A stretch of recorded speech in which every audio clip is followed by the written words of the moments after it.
Uh-oh.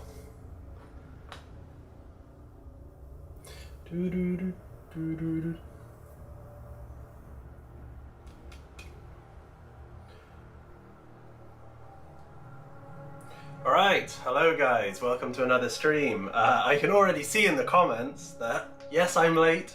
I couldn't find my tweezers today, which was a real pain in the ass, but I have everything now and we are ready to go. So, we are going to work on some details today.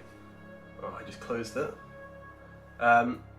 Yeah, so what I'm going to do today is I'm actually going to be working on some transfers for these little bits and bobs that I have for the Ash Waste meets Hive City. God, I'm getting tangled already and we're like 5 minutes in.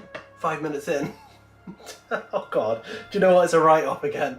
Alright, new camera angle acquired, says Jock. Yes, we have a new camera angle today because you guys are going to see me apply some transfers properly. You're also going to see me just like sweat to death as well. But what I'm going to do is yeah, work on some of these little gubbins that I have prepared today. These have come out really nicely as well because I kind of took the airbrush to them. I spent a fair bit of time working on them just to try and get the effect as effective as I could. So yeah, I'm really happy with how they've come out, but now we just need to stick some transfers on them. So yeah, you guys are going to be facing me directly, which if anything is a little bit, it's put me on edge a little bit. Maybe I shouldn't have put myself front and centre. So yeah, let's get stuck in anyway. I have a bunch of transfers in my little drawer here. I've been sent quite a few by Toby at Hobby House as well, so we have some new interesting transfers to work with. How are you doing this evening, Jock? I think it might just be me, you and one other person. Well, me and you actually, it might just be, because I've got chat up. So how are you doing? What is going on? One of the sheets that I have been sent is the new Armageddon sheet as well. So there are some pretty cool transfers on there we can use. I don't care if you're late, brother. Well, apologies, Jock. Well, it's been kind of hectic at the moment because loads of people around me are watching the solar eclipse, or like the 75% solar eclipse. So I went to pick my partner up, and on the way back the traffic was just really, really bad. That combined with the fact I couldn't find my tweezers, so that was pretty crap. But we are ready now. So let's spend some time doing some transfers. Smoking some wood and chilling. Sounds good, Jock. Sounds good. And it's just going to be me and you this evening, I think. You're going to be watching me apply transfers for a couple of hours. That's cool. We can decide together. It's going to be a really intimate stream. What else did I get sent? So one of the other ones that I actually really liked the look of was these Krieg ones. So I'm thinking of using some of these. I've got some minefield ones, and I also got some little mines that can go with them because the Vulcus scenery, I think, has a accessory sprue which has some mines on it. So I think we can use that just to add like little extra sort of stories within the table. So one of the other things that I've also been working on as well is you might be able to just about see it from here. I'll bring it over if it doesn't collapse. I've made this little bridge on a bridge. I did make a post about it earlier. At the moment he's held together with white tack, but this is kind of like the concept for it. The base is glued, so I've made this out of spaces as well, which I thought was quite cool. Spaces as a base, which I'm going to paint up to look rusty, and then we've got some like, I never know how to describe this stuff. It's kind of like the checker plate grid stuff. But yeah, so we're going to paint that up, and that is going to allow players to traverse the bridge, basically. So yeah, and we just need another one for this other gap at the back. But yeah, so I've been hard at work, kind of working on the little details and stuff. And now, yeah, let's get some transfers down. Yes, for Krieg, wanted posters on the container. That is actually a good point as well, Jock. I think what I'm going to do, because I've got a range of posters now that I printed off, is once I get these kind of all weathered and transferred and everything, I'm probably going to put a few posters on them. I just don't want to go too crazy because I've already put a few on the board. and as neat as they are as little additions, I do find that I have a tendency to go overboard a little bit. So I'm probably going to need to rein it in for this one. Now, what do I want to put? I had a little think about this as well. So I've got these little barricades, and I think I'm going to decorate them with sort of enforcer logos and stuff, and some enforcer transfers. And then for the shipping container, which was kind of an experiment, I think we're going to have it as a sort of Catachan shipping container. So I'm going to use some of the tank transfers that I've got, pick out all the Catachan ones, load it up with those, and then it'd just be a case of weathering them. So sponge, stippling, and using some oils as well. So let's find, what did I do with that? Tanks, not sprue. Tank transfers. Here we go. That'll be the one. Bridge looks amazing. Thank you very much, Jock. I'm happy with the way that it's heading, to be fair. I do need to go back still and finish off painting all the metal effects that we have at the bottom here, because you've kind of got like the grates and the Imperial Eagle above it. So I do need to go back and finish them. I'm just kind of, it's one of those tasks that it gets a bit tedious. The rest of the build is really fun, but for some reason I'm just struggling to get motivated when it comes to the metalwork at the bottom. But the good news is I have nearly finished all the metalwork that's on the top of the bridge. So as you're walking along it, there's like grates and stuff, and I've managed to fill them all in with shades and start giving them some weathering. So it is coming together, but I'm kind of like, yeah, messing around a little bit when it comes to the metal at the bottom. But hey, we'll get to it. Catachan, yes please. Well, today is your lucky day, Jock. We are going to have some Catachan stuff. Here we go. Quark, a new angle unlocked. We did it, boys. You did it, boys. You did it. You twisted my arm, so we got a new angle. You can actually see what I'm doing. Also, it's kind of good because in the past, obviously, when we've done stuff like applying transfers, you guys haven't really been able to get a good look because we were working with the old camera. So now we have a much more detailed camera, and you guys can actually see the process. So yeah, let's go for it. Let's go for it. And I'm hoping today, guys, you are going to have to let me know. I'm hoping that the audio is a bit more crisp, because I think I've got the mic sorted out, but you never know. And unfortunately I didn't have time to do a test today, because I was out like 5 minutes before I started this stream. So let me know if it's any good, if it's coming through loud and clear. Okay, where are these? Catachan. So I think we're going to start with the, let's see if that one fits actually. I think we're going to start with the stencil writing for Catachan, and we're going to stick that probably front and center, I think, in the middle. And then we can use all the little symbols as well, and probably decorate each side of the shipping container. So that's what we're going to go for. Quokka, how's it going? Makes me want to pull the Necromunda stuff out of my pile of shame. Well, to be fair, Quokka, it's going really well. I've kind of been really enthusiastic about this project ever since the beginning. Obviously, I was just telling Jock there that I've slowed down a little bit with these kind of metal areas under the bridge, which is, I don't know, I'm just kind of struggling with getting them done. I've got like, I'd say a third of them done. So I think tomorrow that's something I'm going to have to do, is just pull my finger out and get it done. But aside from that, every other part of the project I've really, really been enjoying. So I've been working on these gribblies today, these little barricades, and the shipping container, in terms of getting them airbrushed and ready for tonight's stream. And I've also been working on this bridge, and I don't know if you were privy to it. I think it was just me and Jock a second ago. But I've been working on this, which essentially, Quarker, is a bridge on a bridge. So this is just going to be a way for anyone who is playing on the table when it's down at Hobby House to for their miniatures to get across. So kind of like a ramshackle walkway, which fits in the middle there. And then eventually we're going to need another one for this other gap right behind me. But yeah, and then that's kind of like most of the bridge stuff done. Having said that, jogged my own memory.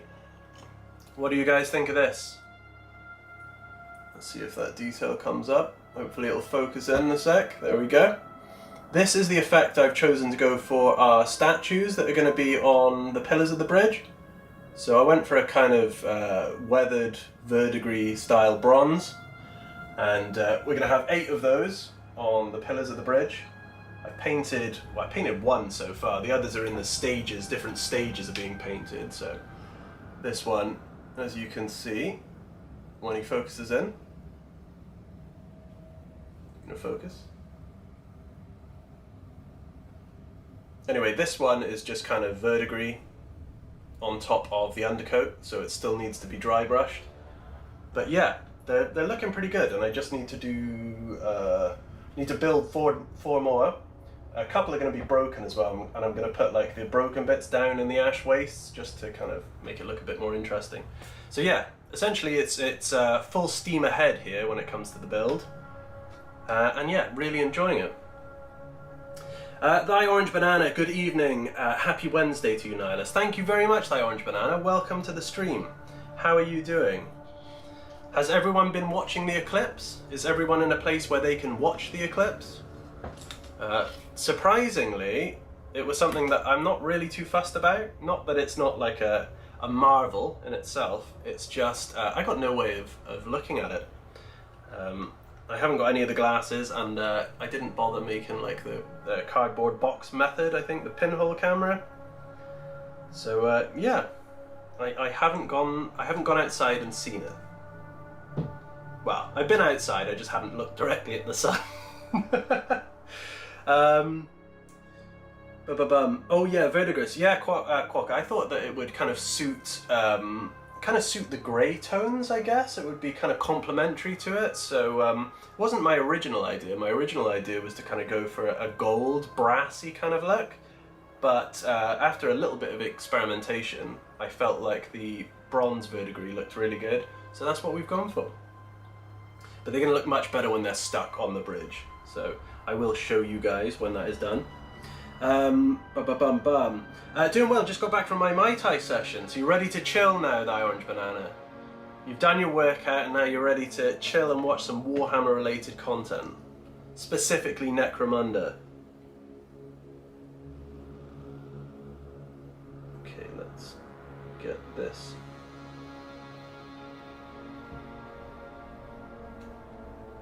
Also, I've realised with this view, you guys are probably going to see 1 or 2 things go wrong. So, you've got a front row seat for that, guys.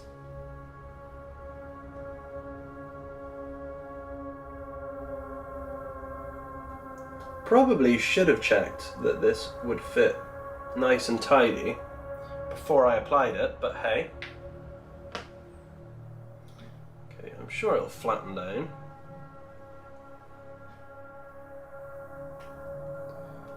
See if we can drag it over a little bit more. That's not too bad. Maybe just a tiny bit more. Yeah, that'll do. That'll flatten down with some microset. Oh no, did I use microsol?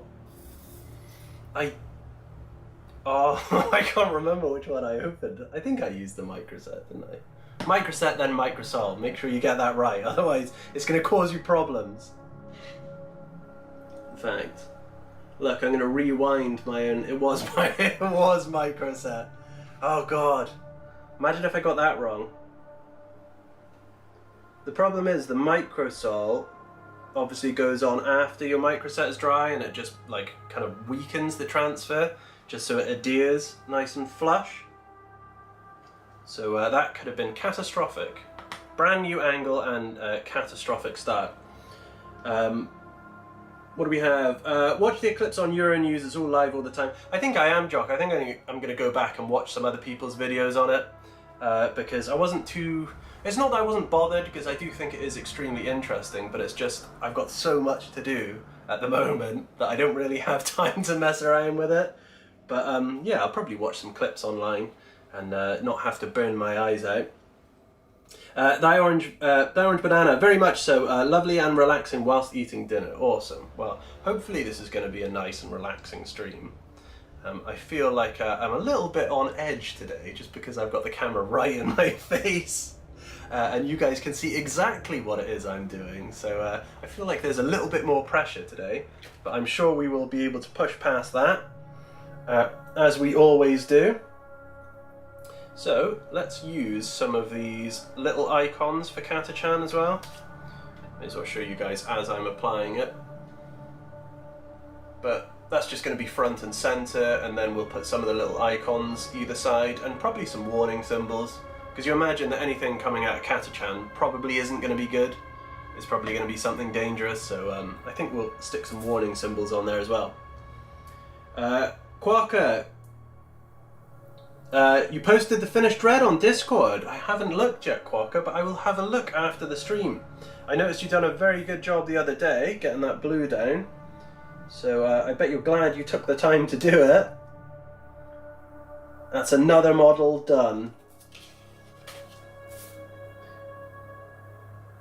If only I could do the same, I wouldn't have a pile of shame. If only I wasn't making scenery all the time. But I love making scenery. Glenn, return of the chair. You can't see him today though, Glenn. You can only see like little bits of him. A little peek of the chair. And I still haven't turned him into an emoji yet. I really need to do that. I was like half the conversation on our last stream was on the chair. Okay, let's get one of these little logos on. Do you know what? I've changed my mind. I'm going to use these logos, but I think I'm going to start with the bigger ones because there's like two slightly bigger ones that I think are going to look a little bit better. Quarker. Could add some details, but lazy. Oh, you'll get to it, Quarker. You'll get to it. It's like I said, that sometimes it's kind of nice just to sit back and chill for a little bit. Like if you feel that you've been working on a model too much, just leave it a little bit and then eventually you'll get the urge to come back and finish it and do some details. So yeah, just take your time.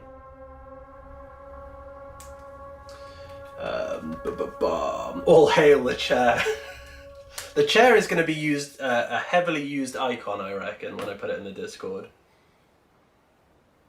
Gloom Creature, hello, how are you doing? Welcome to the stream. We're doing some transfers this evening. Let's see what Glenn's question is this evening. What is the second most versatile table sauce after tomato? A, barbecue, B, brown, C, hot sauce, D, mustard. Where the hell is mayonnaise? Glenn, what kind of a question is that? Where the hell is mayonnaise? Because that would be my answer. That's my favourite, hands down. I think it's more versatile than tomato sauce. Tomato sauce is just a bit vinegary.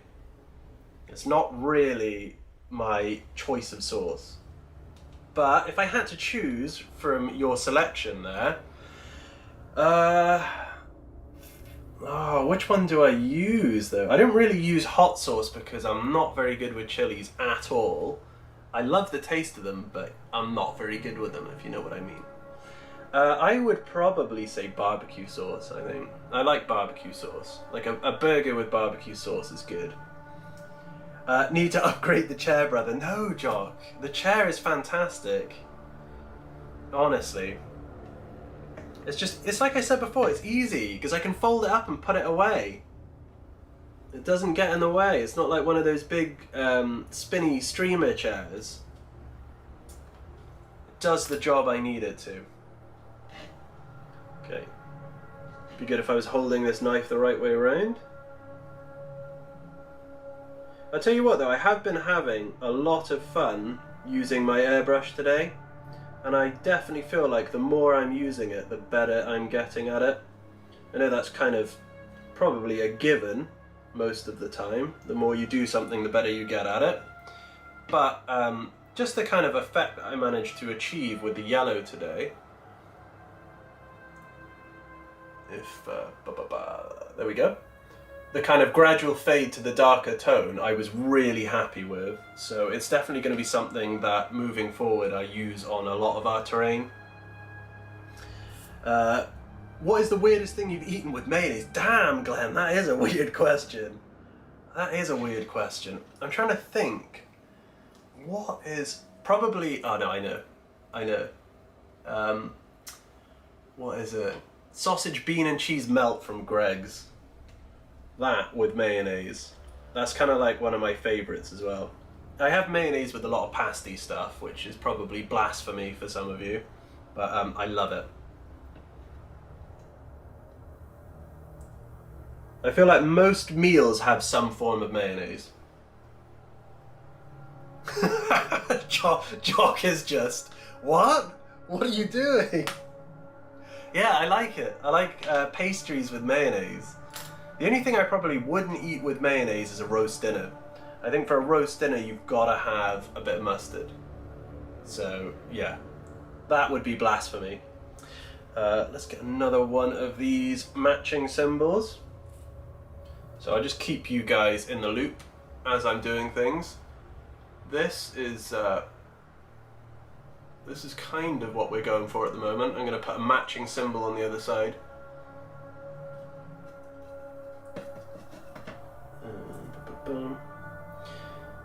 Because you're probably, well, some of you might remember, on one of the previous streams I opted to go for a Vostroyan shipping container. So I just made that white and put a bunch of transfers, well, from this transfer sheet actually, the tank one, on it. But I figured we could probably spice it up a little bit and add some more colour. So I figured a good way to do that would be a green Catachan container. And again, we can kind of theme a bunch of them, you know. They don't all have to be themed, but it's kind of nice. Nice world building, I think. Question, how do you go from getting back into the hobby after a 25-ish year gap to using an airbrush? Any tips on upgrading to a bristleless brush? Whoa, well Glenn, that is a really good question. At the moment, for me, I've been kind of using videos on YouTube. I haven't had to for a while, but certainly when I started using an airbrush, I had to watch a few videos on how to use it and maintain it. And even then, I still managed to make quite a few mistakes. So before Gaahleri sent me the airbrush that I'm using now, I was using a Harder and Steenbeck one. And I don't know how, but I kind of managed to block it up a little bit. I think I blocked it up. So funny enough, before I started taking it apart, Gaahleri sent me a message and said, oh, can we send you an airbrush?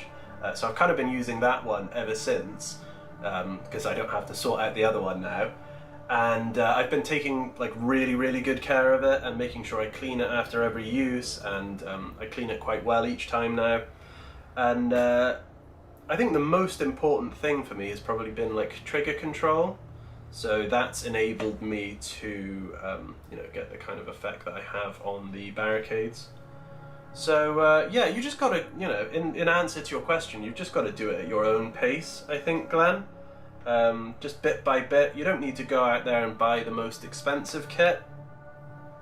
You can start out with a standard airbrush and just go from there. I forgot about England notorious cuisine. Well, I wouldn't say pastry and mayonnaise is too bad, Jock. I wouldn't say that's too out of the ordinary. If you want to hear the strangest thing that I've put in a sandwich that I like, is probably peanut butter and mayonnaise. Peanut butter and mayonnaise, not peanut butter and mayonnaise. Peanut butter and tomato in a sandwich is really good. So that might be a little bit weird to you guys, but that is one that I really like. Okay, I'm gonna take these. I keep putting these little wet offcuts on my cutting board here, and it's activating the rest of the sheet, so I've got to try not to be stupid and do that. Okay, so let's just make sure that's on nice and tidy. So essentially we're just going to mirror this. Oh, come on, focus. Focus. Focus. There we go, look at that, that's where I got to hold it to get some focus. So I'm going to mirror that on the other side as well. And we'll put some warning symbols on there as well. And then after that, probably won't do it on the stream, but I'll just weather it. Might be a tomorrow job, I reckon. Peanut butter plus tomato plus mayonnaise plus tuna fish. No, Glenn, no mayonnaise and no tuna. Just peanut butter and tomato is really good. Not tuna and mayonnaise as well. That's gross. That'd be a nasty combination. Okay, so we need another tank sheet. Boom. Let's just check through the magical desk for another one. And there we go. Cool, so let's do this other side.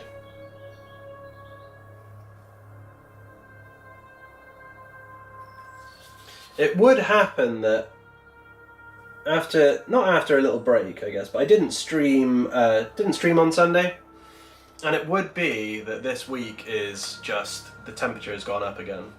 So as I am doing this right now, I think it's 30 something degrees, and it's close to being unbearable. It is very close to being unbearable. It wasn't so bad with the old camera because you couldn't see me leaking, but with this camera you can see a lot better. So you're gonna see leaking close up. Let's get this other transfer on.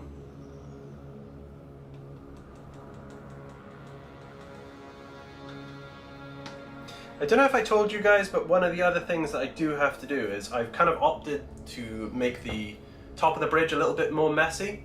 So once I finish painting the weathering on there, I'm going to go and add a little bit more dust and dirt. So I'll probably follow the same method I used for the floor of this board, like the ground level of the ash wastes. Just because the bridge looks really clean at the moment and I want it to feel like it's been out there for a while. It's been battered by ash and sand and everything. So yeah, I'm going to copy the same method I used for ground level. And just kind of grub it up a little bit, because it is very, very clean at the moment. And I want everything to look a bit grubby and run down. Jock, we mix banana, spaghetti and rice in Brazil, so I will never judge the taste of another person. I'm Italian. Wow. Banana. I know about like cooking with banana and plantain and stuff like that, but with spaghetti and rice, is that like with either spaghetti or rice, or with both? Because I feel like with both sounds a little bit, I don't know, a little bit overkill. But I don't think that sounds too bad in terms of flavours. I reckon that could be nice. You might have to twist my arm a little bit to kind of make it, but that doesn't sound too bad.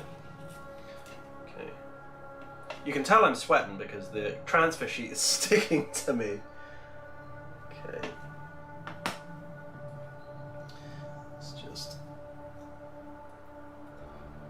Make sure this adheres a bit better. Like I say, once they're bone dry, we will go over them with a coat of microsol, just so they adhere nice and cleanly. Cleanly, if that's a word.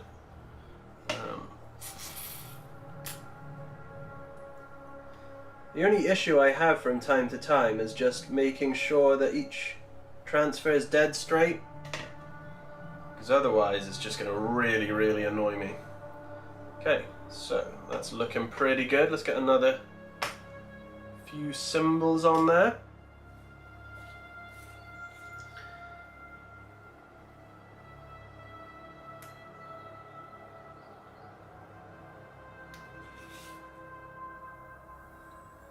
I have even got my hands on some new weathering materials as well for the build.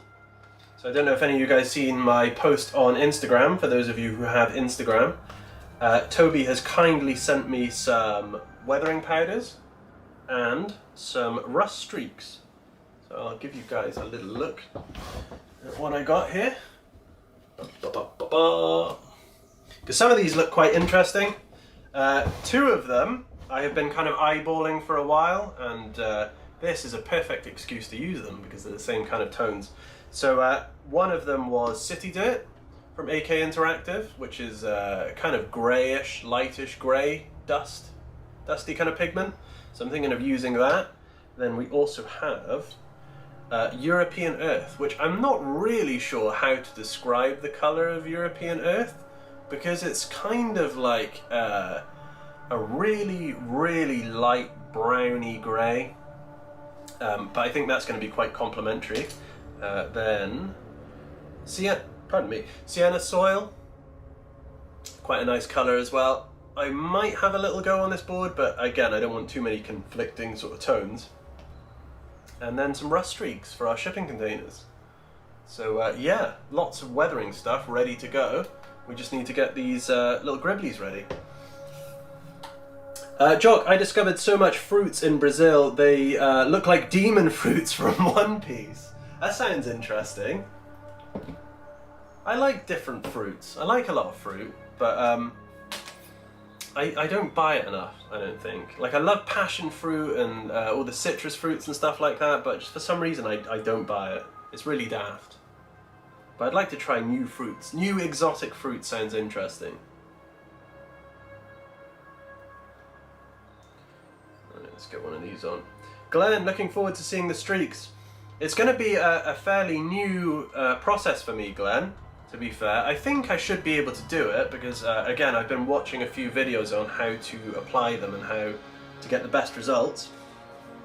And having said that, I managed to use, for our crashed Aquila lander, I used some oil paints which I diluted and managed to get some pretty effective streaks with that too. So I think I'm just going to follow a similar method and apply it. So like apply the streaks and then brush over with some mineral spirits. And yeah, should look pretty good. I'm looking forward to trying them out. I'm very much looking forward to trying them out. Because apart from applying transfers, one of the things that I really do enjoy is the weathering process. So my favourite is probably stippling and sponging bits of rhinox hide onto the models just to give that initial chipped and damaged effect. And in future I wouldn't mind trying the hairspray method, just to see how that turns out, because obviously they both give different effects, and with the hairspray method you can get a kind of, you can get like bigger patches that you've scraped off to expose the sort of rust underneath. So I would like to try that as well. Just waiting for an excuse basically. Ah, Matsy, welcome to the stream, Matsy. How are you doing? It is all going well over here. We are full speed in the right direction, and we're just getting some details done on some little gribbly bits today. At the moment, it is in the form of the shipping container from Katachan. So we're just putting some transfers on this to make it look a little bit more interesting. And yeah, and then we'll work our way through some of the other pieces, which are the barricades that I am extremely happy with. Come on, barricade, show up. Show up. There we go, I had it a second ago. But yeah, really happy with them. And just looking forward to doing some weathering and some transfers. Thank you very much, Matsy. Golden Throne World Tour, you're still waiting for that? I think you're going to be waiting a long time, Matsy. I think you're going to be waiting a long time. So once we have finished our current project, we will go back and do some more work on the Golden Throne. Because we still have plenty more to do on that.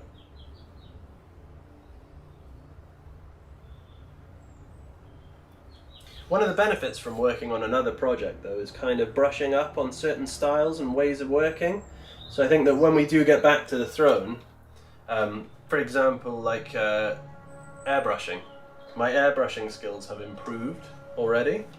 And I'm looking forward to sort of bringing that skill that I've developed a bit better working on this project to the Golden Throne. So yeah, should look even better by the time we get back to it. Move this out of the way for a second. Right, let's get another one of these Katachan. It's going to cost a lot to do a world tour. It would with that thing, because it's just monstrously big. If I was ever going to do a project to take on a world tour, I would break it down into much smaller bite-sized pieces. Even then, you're kind of limited to what you can achieve if you want to bring it to other countries, I feel like. Brushing up, if you pardon the pun. Yeah, like that works, Glenn. That very much works.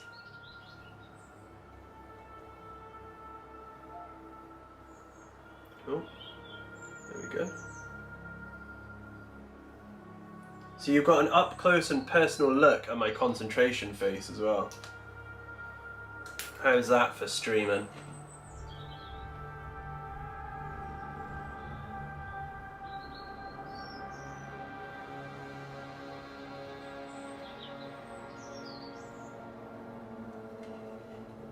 I would prefer to do the trip to England like a pilgrimage. Well, it's like I've said before, Jock, I do want to get something sorted out that when the project is done, I do want you guys to be able to come and see it.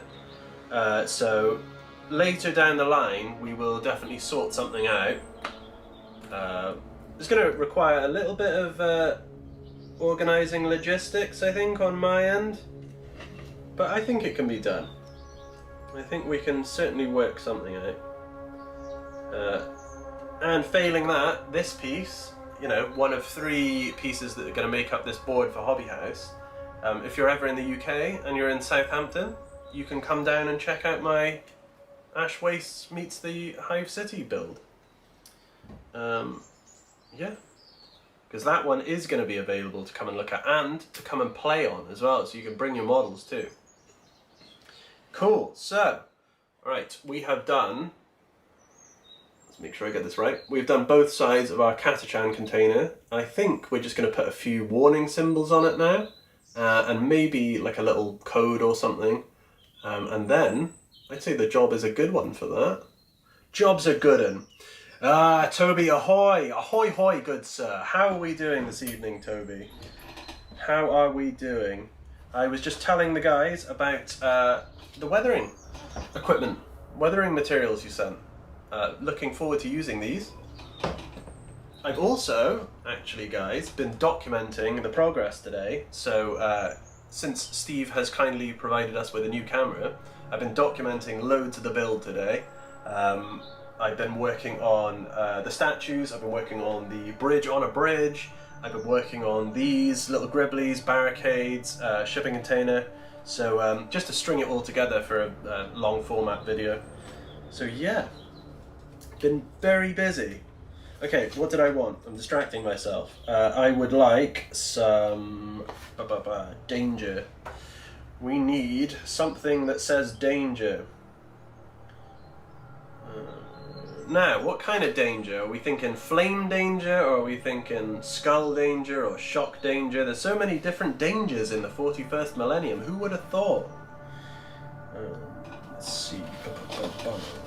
Let's try. I think something yellow would look quite good, so maybe let's use a yellow transfer on here. It is Jock. It is a huge thank you to Steve. The game has been upped now, and you guys can actually see what happens on this channel instead of looking at the, looking at the blurred version of me through a 10-year-old camera. Got high definition now, baby. Toby currently sorting 1,000 paints that all came individually packed. It's been interesting. Oh, I don't envy you there, Toby. That sounds like a hell of a task. Glenn, Danger is his middle name. Imperium Danger Nihilus. Not sure about that, Glenn. Jock, are you a GW employee, Torhammer? Torhammer is not. Torhammer is the manager of Hobby House. So even cooler.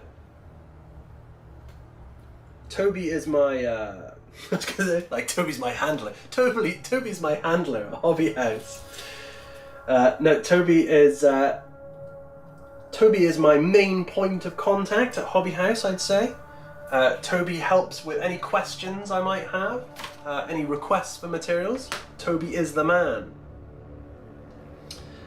Okay, so what do we think? Let's go for. I think in the middle. I think we will go for a transfer in the middle.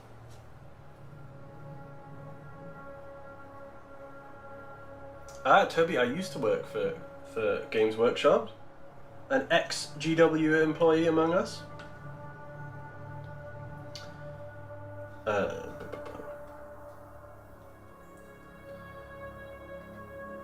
But now I run Hobby House, which we think is a very cool shop/gaming centre. It is, Toby. You don't need to think, it is. I've seen it with my own eyes. It is very cool. It is a very cool space to be in. You can game, you can paint, you can build, you can browse. You can also get a cup of coffee, get a drink as well. So it's like the perfect gaming space. Traitor Guardsman, hello. It needs a little barking toad sat on the corner of the armoured container. It's amazing what gets into the containers. It is. That is a really cool idea as well, Traitor Guardsman. Or we could have some like vegetation or something sticking out of it. Something trying to escape. I did have a little bit of inspiration for this container actually, because I seen something come up on one of the Warhammer community articles. I can't remember the artist that done it, but basically it was talking about different shipping containers, and someone on there had done a really cool Catachan container that had like wildlife escaping from it. Now I don't know whether I'll go whole hog like he did and do the wildlife thing, but I did like the idea of a nice green shipping container. So we're definitely copying the Catachan idea.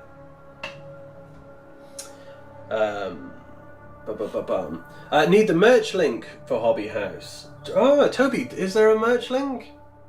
I can certainly give you links. I do have links below to Hobby House. I have an affiliate link with Hobby House, full disclosure.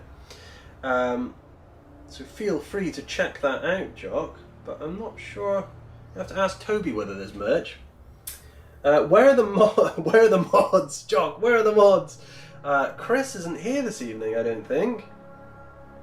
Unfortunately, do you know what? I'm gonna have to appoint another one, aren't I? I think just so we have one each time, I'm gonna have to appoint someone who maybe someone who wants the task of being a mod. Because I feel like there is, there's responsibility that comes with being a mod. But I'm sure we can find someone. Because Chris is dead handy when he is here. He is. Chris is on top of things with the links. Toby, we don't have merch yet, but maybe soon. There we go, Jock. So maybe soon. Alright, cool. So, I think that's nice and straight. Again, like I said, the problem I have with applying transfers, as much as I love it, is just trying to get it dead straight. Because otherwise it's just going to bug me every time I look at the board. But yeah, we've gone for a...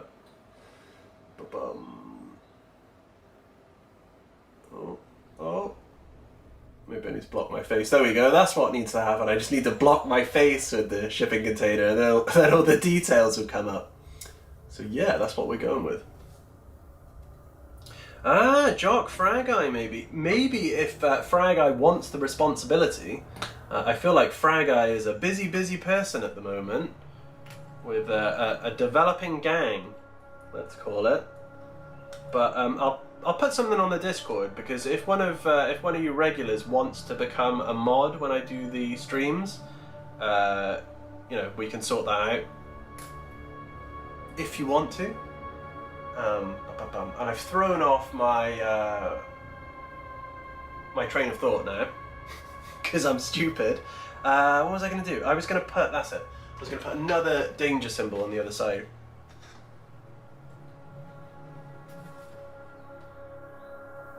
The product view on this camera is great. It really is, Toby. It's nice to be able to show in detail what I'm doing. I know I don't always get it right when it comes to like holding it up, but the camera is absolutely amazing.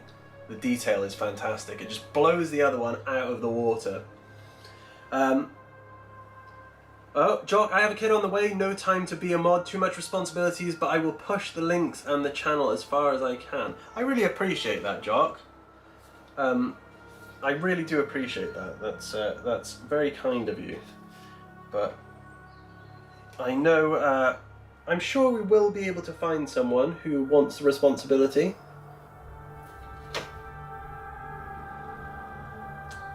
But yeah, because I don't know, I'm just useless when it comes to all that stuff. I'm very lucky that I have members of the community that want to help when it comes to like moderating stuff. And I was very thankful when Chris asked whether I wanted a mod. because he's just, you know, when he's here, he is absolutely on top of it. And it all just goes over my head a little bit, you know. I've said before that I'm not very good when it comes to like tech and stuff. I did manage to set up the Discord just about, but yeah, I mainly describe myself as a little bit useless when it comes to that stuff. I do, however, stick links to things in the channel, not in the channel, in the video description, so you can always check out those links if you so choose. Oh yeah, 14 people watching. Don't forget to like the stream. Oh, I would encourage you as well. Thank you for mentioning that, Toby. If you do enjoy the stream, please consider clicking the like button, because it helps YouTube push out there to other people to get some fresh eyes on what I'm doing. Granted, today the first thing they will be confronted with is a sweaty guy applying transfers to a shipping container, so it might not be the best first impression for a live stream. But I like to think they'd get better. Okay, I think I need to submerge that one for longer. For some reason, on the Necromunda transfer sheet, they require a little bit more time submerged before the transfer softens up. I don't know why. The ones on the tank transfer sheet just come off straight away. Matsy, can Toby become my man? I don't. In what capacity there, Matsy? He is the man. I don't know whether he can become your man.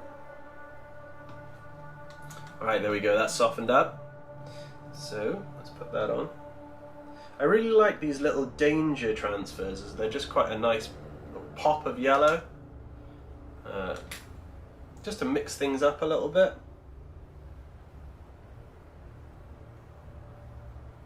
And there's a 0% chance that anything coming from Katachan is going to be safe. You know, pretty much everything from Katachan is going to be dangerous. Concern. You did word that a wee bit strange, Matsy. Just a little bit. Okay, now let's just get this straight. Oh. Come on. Too fiddly. Nearly, come on! I'm gonna lose my... That'll do. That'll do it. Only for free stuff we would pay. We would be professional. There's no free stuff anywhere. Nothing is free, Matsy. Nothing is free. Alright, so what do we need? I did say that I wanted like a some kind of like serial number or markings for this. So I think we'll probably try and find something that's suitable. Open the magical drawer again. Oh yeah, one thing I'll bring up again actually, because most of you weren't here when I was talking about this. But where did I put them? Toby, there we go. Toby sent me some awesome transfers that I'm going to use on the project, and one set of the transfers got me thinking. Now, apologies to those of you who heard this at the beginning of the stream, but these Krieg transfers, well, one, are absolutely fantastic, but two, the specific minefield warnings that they've got me thinking that maybe we could put a little minefield in the ash wastes, because it's going to be close enough to the Hive City walls, so you think that there's going to be some form of defense. So yeah, I think that's what we're going to do.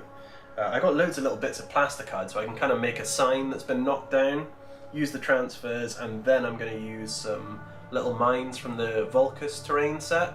So yeah, just gave me a little idea to incorporate that. Also, I've been wanting to work with those transfers for a while. When Krieg came out, didn't end up buying any, because again, it would go straight into the pile of shame, but I did want the transfers. So it's going to be cool to actually use them and create something. Jock, don't forget to subscribe as well. That is a good point, Jock. Thank you very much for bringing that up. If you are new here and you are enjoying the stream thus far, consider subscribing. I do them 3 times a week. 3 times a week. Okay, serial number. Let's do this. Where is... This is a transfer sheet that gets used in nearly all of my builds. See if I can give you a better look at that. But this Enforcer transfer sheet is fantastic because they have little serial numbers on them that are supposed to go on their shoulder pads, I think, or on their chest. They're really good for just like shipping containers, like markings on Zone Mortalis floor. They're just fantastic little tiny details, and I love them. So I think we're going to put one of those on. And the other thing I needed was the... Where is it? Where is it? There's a Ridge Hauler transfer sheet I have somewhere around here. And that has a bunch of markings on.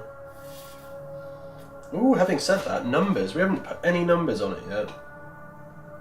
So you can hear me distracting myself. I'm like, ooh, look at this, look at this.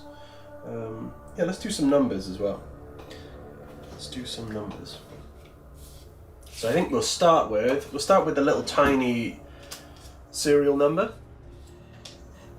Toby, some of the regulars in the store have been following along on IG, and I said that it feels like the Ash Waste board.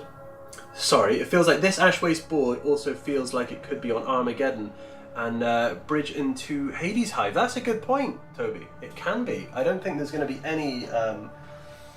Well, I mean, it's going to have a couple of Necromunda transfers, but aside from that, could be Armageddon. I mean, they have the same sort of terrain. It's a radiated wasteland. Everything's pretty horrible, so it could certainly be used in Armageddon game. You know, in Armageddon games. In Armageddon game. Yeah, that is a good point, Toby. That's a very good point. Right, let's get one of these. But bear in mind as well, this is not even the biggest part of the board. You know, we are working our way up to the biggest part of the board because, again, it's in 3 stages. So this will be the furthest most. I mean, you can kind of mix them around because it's going to be modular, so you can kind of mix it up. But in my mind, I imagine this being one of the further away points. So as we get closer to the Hive wall, you're going to have the Ash Waste sort of encampment with the... what do you call them again? God, my brain has gone. The Ash Waste Nomads. How can I forget that? And then, so you're going to have that settlement, and then you are going to have the Hive wall, which is going to be quite tall. So that is going to be one of the bigger elements of this build. Well, the biggest element of this build. Oh, there is, Jock. There is. This isn't the Hive City meets the Ash Waste for no reason. There is going to be part of a Hive City. So granted, it is going to be the walls. It won't be the full-on Underhive and Hive, but yeah, it's going to have a pretty damn big Hive wall. And we are going to have a little section behind the Hive wall, so you know, you get a little glimpse of what it's like. But yeah, that's going to be our biggest part. Jock, are you going to add fumes on the diorama? On this? Now what do you mean, Jock? Because technically this is not a diorama. This is a diorama. This is going to have lots of detail. One of the things that we're actually going for is to kind of blur the lines between diorama and gaming table. So this table is going to be, you know, very detailed. Not quite to the level that I've gone with the Golden Throne, just because we're on a bit of a time constraint. But it's going to be a very, very detailed board. So not a diorama, Jock. Toby means the minefield works well too. Yeah, it does. It does. I do want to do a little minefield. One of the sprues that you provided, Toby, has these nice little mines on from, I think it's from Vulcus, the Hive Vulcus set or whatever it's called. So we're going to use them and use some of the Krieg transfers as well. My poor Space Marine 2 side project. Oh, I know, that video's just sat there. Am I going to get back to it? I'm worried at this rate it might be kind of something of the past, you know? If we can find a reason to go back to it, and well, it's not so much the reason actually, it's more having time. But if eventually I find myself with the time, I'll give it another shot. because I've got lots of the old Imperial Sector kits that I was trying to use for that project. So one day, Jock, one day. I feel like that's one of your favourite videos, Jock. The Space Marine 2 one.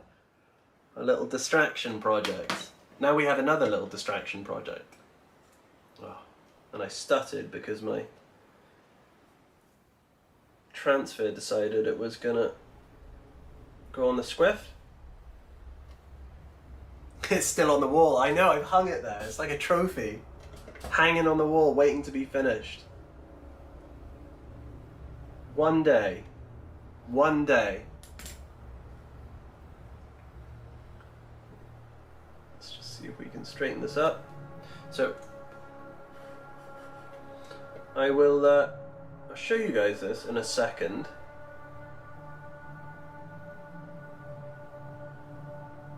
If the camera picks it up. Because this detail is absolutely tiny, these transfers. Let's see, there we go. Yeah, that's pretty good. So, yeah, they are from the Enforcer transfer sheet, but they're just really cool, tiny little details that I like. So, I managed to go squiff again. So yeah, I kind of stick them on everything. I think I probably used about 4 or 5 sheets on the different projects that I've been working on. Just love it. I love the tiny little details, it's my thing. Okay, so, what else did we want? We have transfers even each side. Ba-bum-bum. One thing I do have to be a little bit careful of is sometimes if you use too much microset, it kind of pools and it leaves a little bit of a tide mark. So you just got to make sure you kind of brush it out quite evenly, just so you're not left with any marks. I mean, at the end of the day as well, when you've put your coat of varnish on, it's quite hard to see any of that anyway. But it does help just to kind of brush an even coat. Well, that's what I've learnt at least.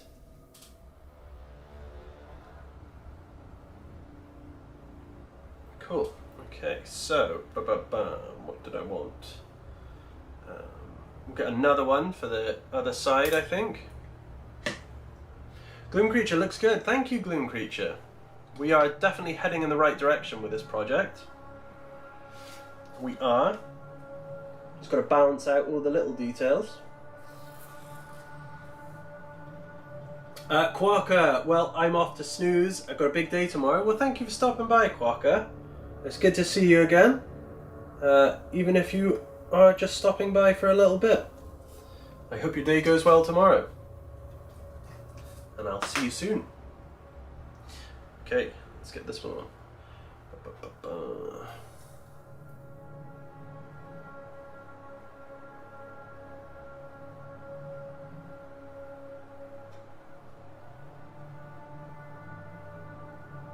I haven't quite decided yet what transfers I want to put on some of the barricades. In my mind I was thinking about some of like the other Enforcer transfers. But, oh, make sure that doesn't float away. But I'm not too decided yet. I think we'll have a little look through the Necromunda ones that I have available. And see what looks best. I think black is going to look a bit better than any sort of white transfers or transfers with colour, just because it's going to come out on the yellow a bit more. It's going to look a bit more bold. Sorry, I'm going to have to move this. This is not working. Which one did I put on? Got to make sure it's the same height each side.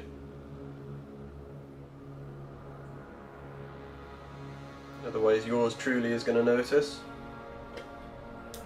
The Traitor Guardsman, just have it running in the background might help you sleep. God, I hope that's a good thing, Traitor Guardsman. I hope it's not lull you to sleep, because it's so boring. Oh, one sec. Why do I feel like this one isn't going to play ball? Sometimes the smaller ones wrap around themselves a little bit easier, which isn't so great. But as long as they're still damp, you can kind of sort it out with a knife and a brush, he says, even though this one hasn't sorted itself out yet. I'm going to have said that, and then I'm probably going to have to take this one off. I can just see that happening. That would be the thing that happens. Okay.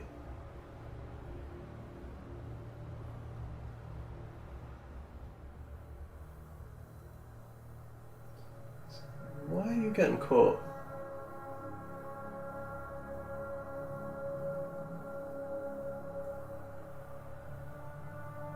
I feel like I've spoke it into being though, haven't I?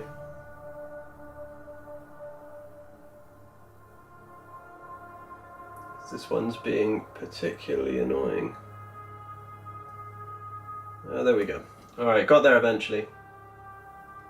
It's just one of the issues with these smaller transfers is just they are so fiddly.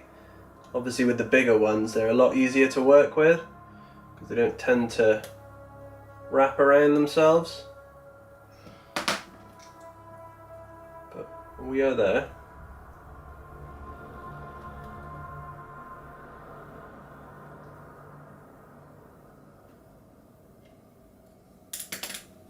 String up a little bit more.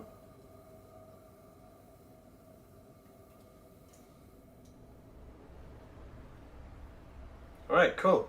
So we've got a matching one now. I think, let's see, let's get that there. I managed to put a little bit of a scratch on that one, but I'm not too fussed because once we get all our stippling on and we get our weathering effects, you're not going to notice at all. It's one of the good things about painting stuff that's grimy and nasty and been out in the ash waste for ages, is if you make little mistakes it really doesn't matter because no one's going to notice once you put that weathering on. Cool, alright, so that is our markings. We just need a couple of numbers now, and then I think we can move on to our barricades and choose some transfers for our barricades. What number is our Catachan container going to be? What should we go for? Let's go for a 10. Let's go for a 10.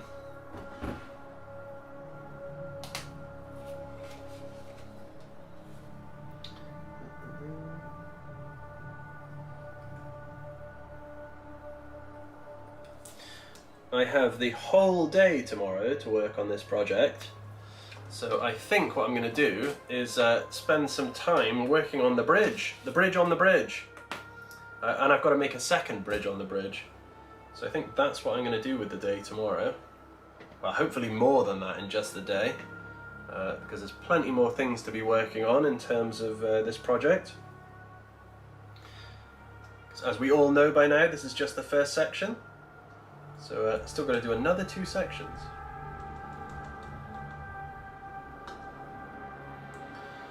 Right, so let's put a 10. One of the nice things about having multiples when it comes to transfer sheets is when you are doing stuff like shipping containers and you're applying numbers, you know, with your transfer sheets you usually only get like one of each, so even when it comes to the numbers you get a black version and a white version. So if you have a couple of transfer sheets, you can kind of just even them out. Trey Guardsman, no, it's not boring. I was listening to Gotrek and Felix stories last night. Sometimes I listen to Kitbash channels as well. Oh, thank you very much, Trey Guardsman. I was only jesting anyway. It was only in jest. Because I know if you guys didn't want to be here, you don't have to be here, and you wouldn't be here. There's plenty of other things to watch on YouTube. You're not short of content to watch, that's for sure. But if you want to see how this table is being built, you've come to the right place, because I'm the only person doing it. Let's get a bit more microset on this. Yeah, that's what I'm going to do. So I'm going to work on the bridges that I've got, and I am also going to weather these shipping containers. Gloom Creature, have you heard about the fun little Catachan prank where they put a Catachan Devil inside in a container and ship it off to a random hive world. Oh, that sounds like something that could have happened here, Gloom Creature.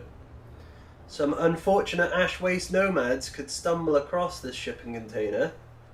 They could try breaking into it and then immediately regret their decision. I wouldn't want to be anywhere near this container when it was open.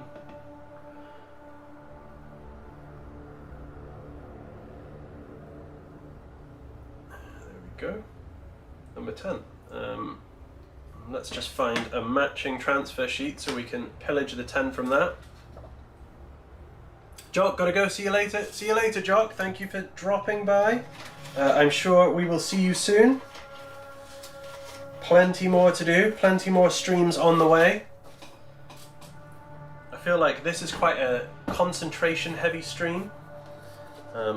It was a little easier to multitask when I was dry brushing, because you can kind of go on autopilot when you're dry brushing, especially like such a large surface area. But I feel like when I'm applying transfers, there is a certain amount of concentration you need to apply to get them correct. So I know this might not be the most interesting stream, but thank you all for joining me either way. Just making sure these haven't decided to move. No, we're all good. Okay, let's get 10 on the other side. So again, I will just keep you guys in the loop as to what I am doing. Make sure I don't get my sticky fingers on it. So that's what we're looking on one of the sides of the shipping container at the moment. We've got all our markings, danger symbol, we've got our numbers, so we're just going to match that on the other side now. And then maybe on the far left you can see that gap underneath the Catachan symbol. Maybe we'll just find something to go in there just to even it out, and then that'll be it for the shipping container, and we can move on to some of the barricades. So let's get this number 10.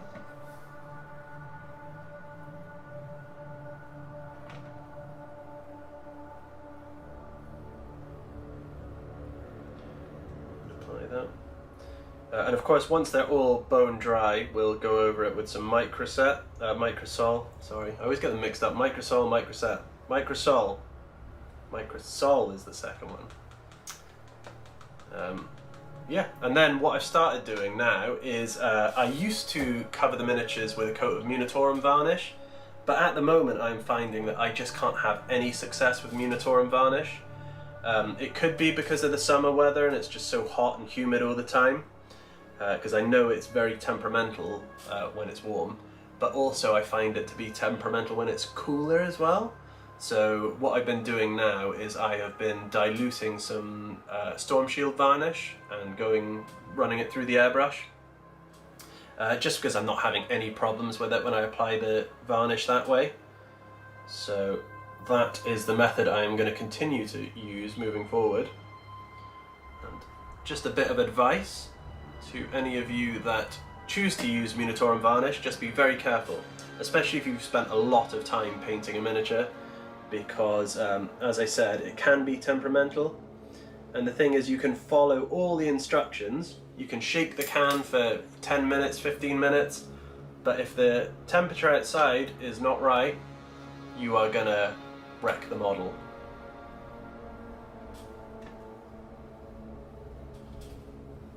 Occasionally in the past I've managed to sort of salvage it by waiting till it either cools down or heats up and giving it another coat, but again, what I'm finding is that once you've spent so much time on a model, you shouldn't have to roll the dice and gamble on your varnish working. So I would stick with applying it through an airbrush, or just trying a different varnish, to be fair. Just always a problem with Munitorum. Cool, so that's our second 10 added. Now we just need to find a transfer to go under our third section. So let's have a little look. Let's see what we got. Suppose we could do... I can see if the Aquila fits. Because obviously Aquilas are really nice transfers. Yeah, let's stick in a quill each side, I think. Maybe we'll go for the slightly smaller one. But let's give it a shot. Glenn, Jock, don't go! Don't leave me! Don't leave me with him! I don't like him that much, don't leave me with him! Alright. Let's get these on.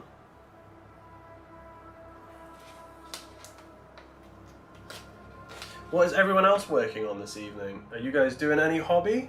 Or have you just tuned in to watch me work on the board for a little bit? I don't know whether some of you guys like having your live streams running in the background while you're working.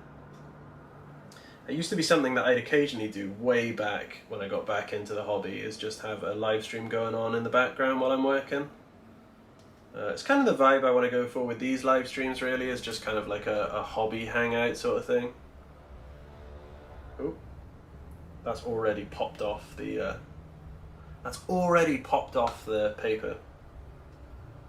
I just find it funny how they come off straight away, these tank ones, and then the Necromunda ones I have to hold submerged for like a couple of minutes. I don't know what that's about. Right, so let's straighten it up.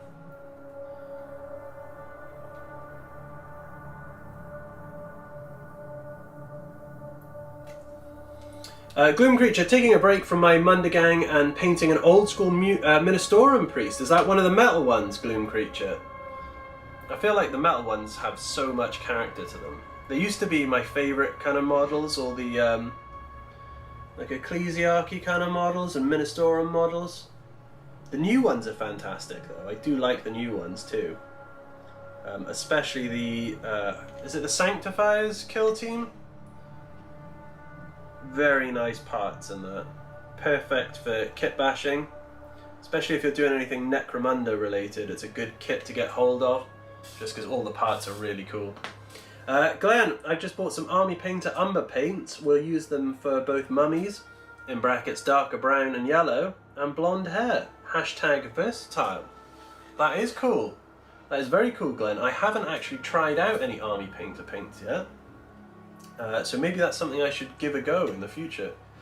Most of the paints I'm working with at the moment are the, well, what they call now Warhammer paints. I think they call them just Warhammer paint, don't they? Don't know if I've got a one that's new enough that has the logo on. But yeah, basically using the Warhammer paints, and I use a lot of AK Interactive washes and stuff like that. But haven't given Army Painter a go yet, so I probably should do that. Yeah, Metal Dude with a Chainsword. Ooh, I think I know which miniature you're on about, Gloom Creature. I think I have a bunch of them somewhere. Again, at this rate, they're probably never going to be painted, but very cool models. Very, very cool miniatures. Right, so I'll show you guys. In fact, actually, I won't show you guys just yet because I'm going to get rid of this pooling.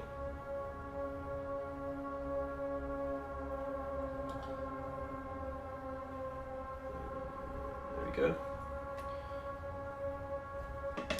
And in fact, I'm not quite on the level yet. There we go. Okay, so this is our completed shipping container. There we go.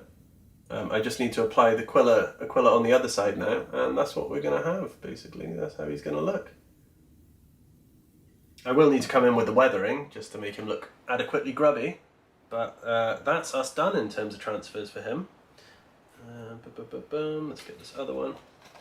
Glenn back with the questions. Question, if you were to play Hero Quest, would you be A, the wizard, B, the barbarian, C, the dwarf, D, the lazy choice, the elf? Whoa, what would I be? Probably the wizard. I think I'd like to give the wizard a go. Yeah, it was a toss-up between the wizard and the dwarf, but I feel like I'd like to try playing with a wizard. That would be my choice. That was one of the games, actually, Hero Quest, that never got around to playing. I'm not really a huge gamer. most of the regulars will probably know that I'm kind of in the hobby for painting, building, and the lore. And yeah, so I never played a lot of these games. I never played Hero Quest. What was the other one? I feel like there was another really popular one in kind of the 90s and the 2000s, but it's escaping me now. But if I was to play, yeah, I think I'd give The Wizard a shot.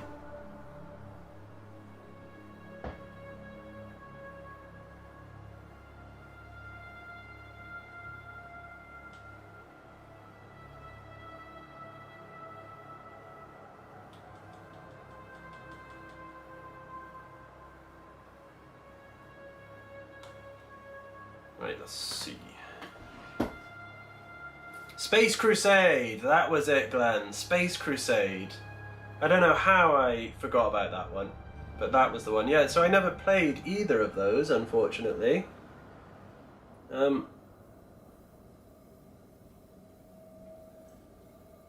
No, unfortunately it wasn't Mordheim Gloom Creature, but I did find Mordheim, you know, the miniatures interesting for Mordheim.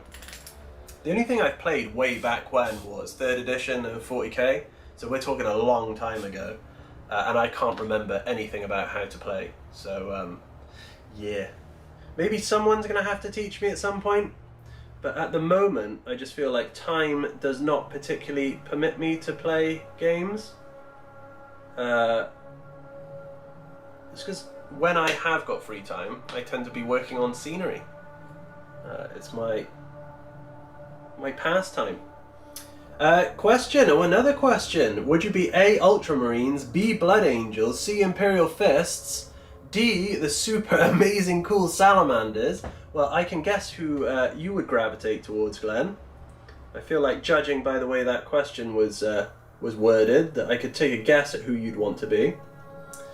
Oh, but that's another good question. Again, this kind of makes me think of when I got into the hobby as a kid and seeing like the pictures of Space Marines, and I feel like if I was going to go by my sort of initial look at 40k, I'd say Blood Angels. I always thought they were really cool. The paint scheme for Blood Angels is very cool. I mean, I do like Imperial Fists, but if we're talking about character and rule of cool, it's got to be Blood Angels. And Salamanders are cool as well. Don't know why I had to say that twice. Traitor Guardsman, Plasma Gun Dreadnought.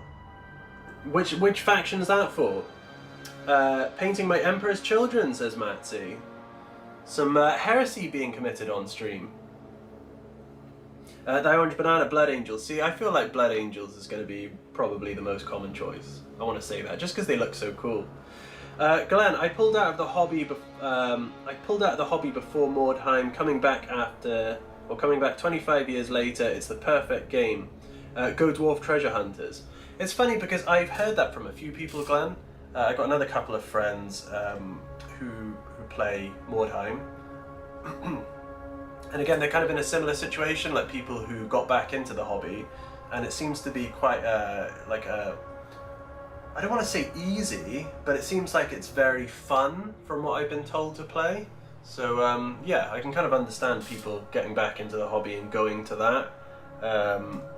And Necromunda, I hear good things about Necromunda, but maybe, don't know what the new rule set is like at the moment, but the previous one I heard positive things about. Oh no, my transfer is escaping.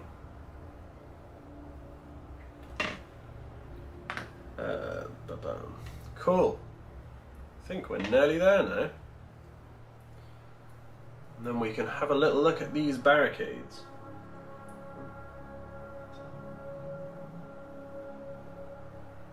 I feel like it's not ever really going to change for me when it comes to playing. I don't know whether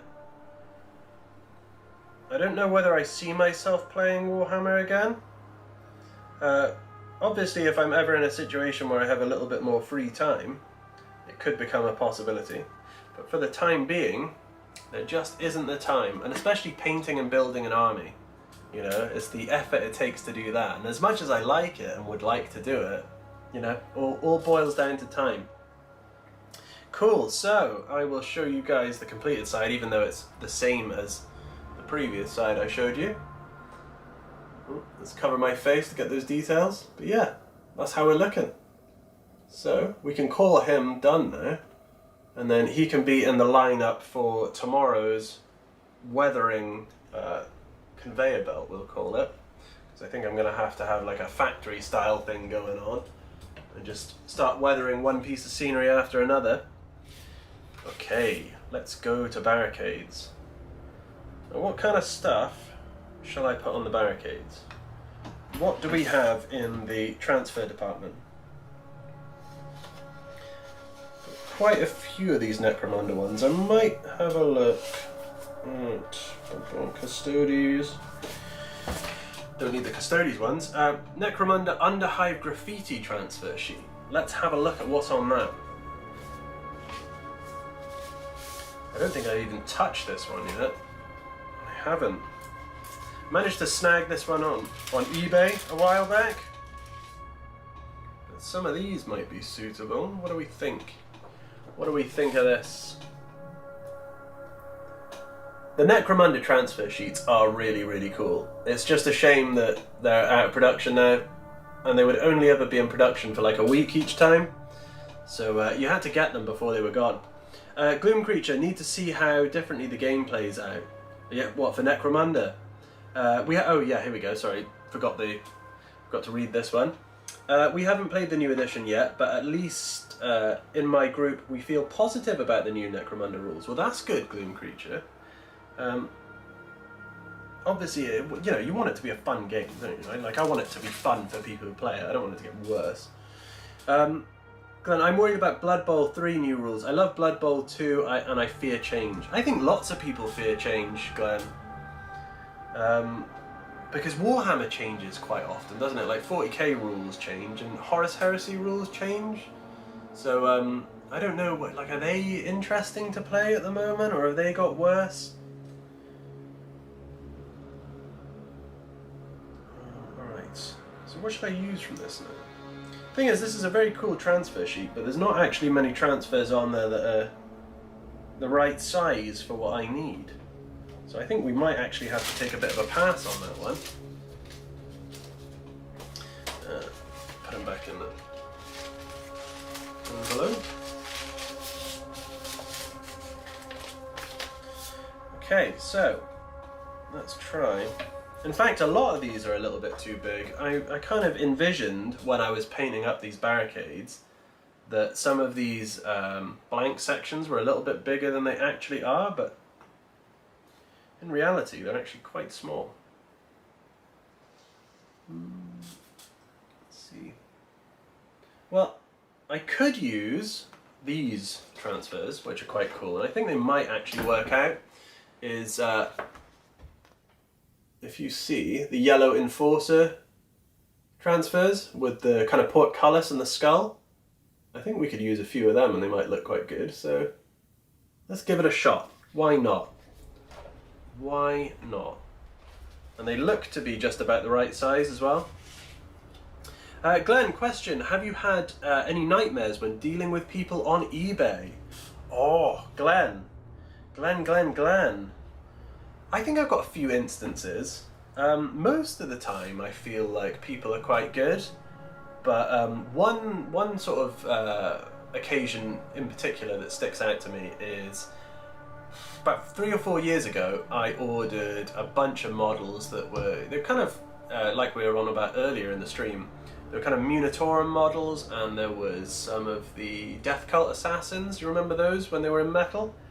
So basically like a bunch of kind of Inquisitor-esque Ecclesiarchy miniatures, and yeah, ordered a bunch of these from a seller online on eBay, and they finally turned up and they weren't real. Like they were the molds, but they were not the right material. They were made of tin, and like I've been around these miniatures for a really long time, and you could bend them so easy, it was crazy. And I contacted the seller, and they just would not have it that they weren't the real thing.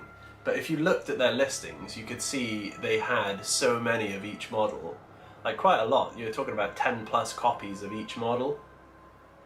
And I'm thinking, you know, they're not rare models, but they're rare enough when they're in metal. And he was selling them at cheaper than a lot of other people online.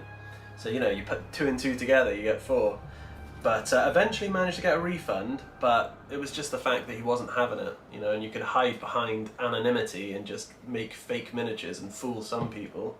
But you ain't fooling me. Matsy, not Heresy era, Chaos Emperor's Children. Oh, is that the nice new ones, Matsy? I do like the new Emperor's Children that they've done. One of the things that I particularly like that Games Workshop does now and then is where they take miniatures from the actual art that they've done in the past. So again, I don't know the units, the names of the units for the Emperor's Children, but they used like this quite iconic Emperor's Children Space Marine. Like he's got the kind of bug eyes and the fangs and everything. He's on, you know, this one piece of art, I think it is, and he looks fantastic basically. And Games Workshop made a miniature based on that artwork.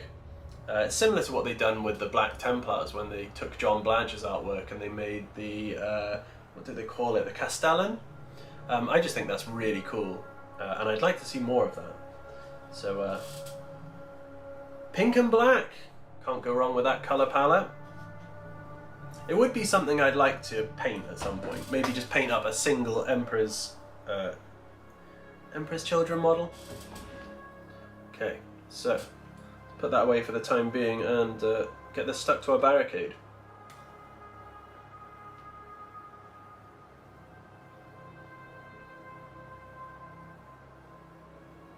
I might be waiting a little bit. Again, these take like a minute to kind of loosen up, around about a minute. So it's going to be a bit of ambling around, a bit of waiting.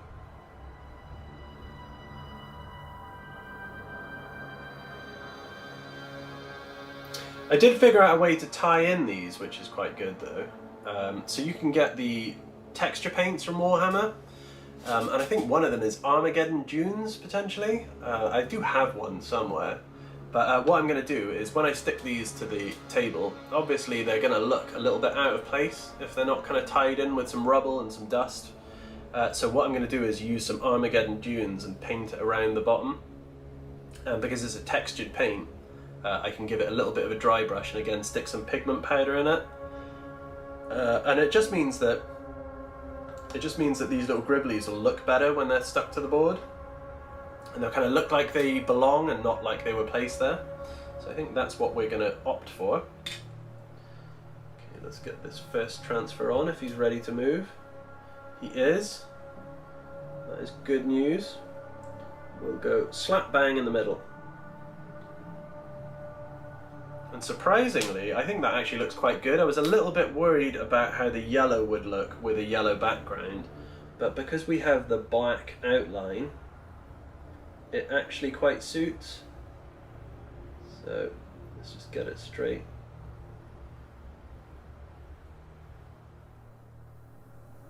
You might be able to hear my stomach rumbling here. I feel like I'm always hungry when I come on stream, which is a bit daft.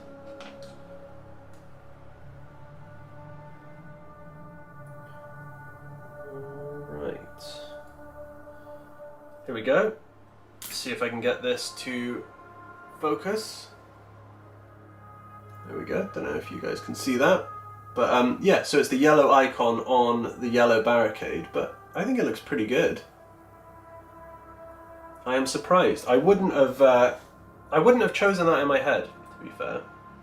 But I think we're going to continue to use that for the rest of the barricades, and then we'll probably put some numbers on there as well.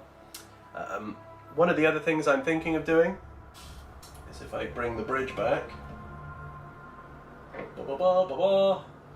is obviously I can take these railings off of the bridge because they're just held on with white tack at the moment.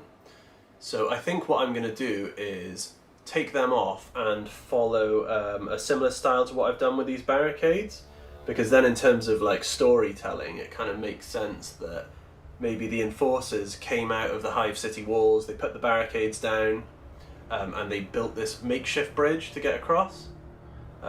So yeah, just kind of all ties in, you know. And I'm happy with the way this bridge is turning out. I'm looking forward to giving it a coat of paint.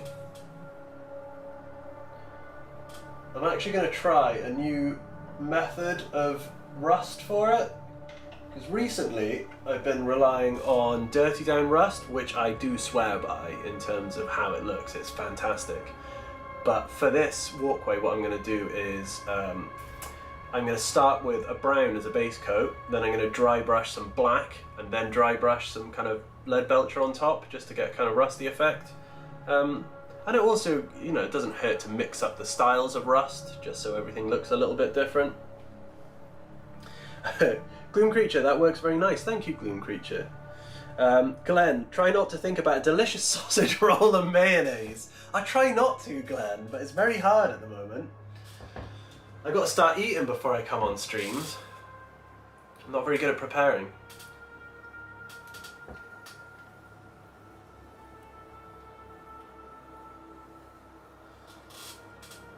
Apologies for all the drinking noises there. Okay, let's get cracking. Let's do some more.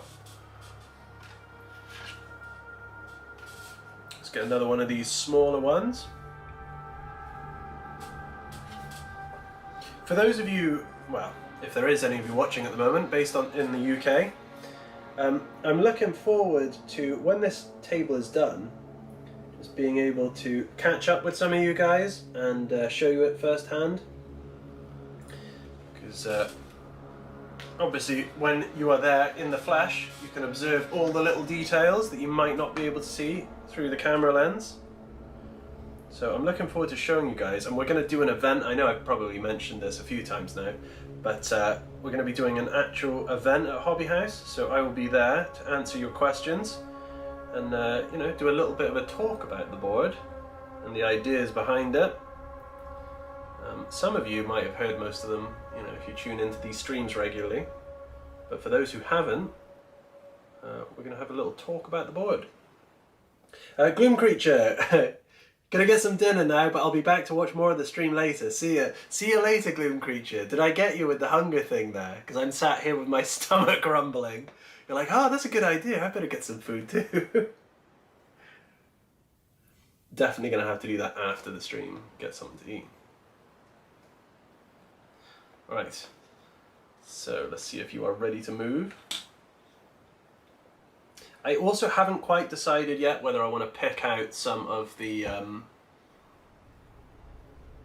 oh, what do you call them? The little like nuts and bolts and stuff.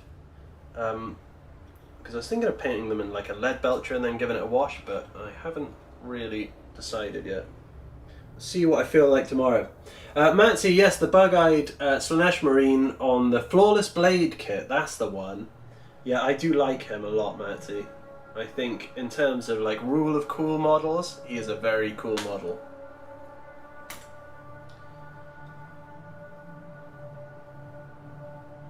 Okay, let's get this straight.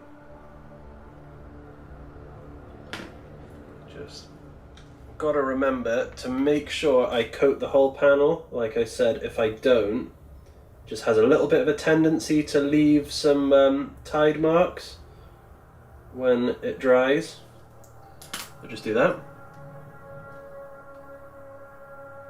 Glenn, answer any questions. You can ask away when it comes to questions. It doesn't necessarily have to be on topic. Well, I know for you, Glenn, it's never on topic. I feel like most of the time it's quite random questions, but they're interesting. They are definitely interesting.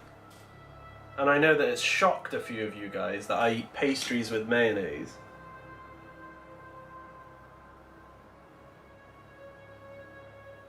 I feel like that could be one of the many things I might not hear the end of.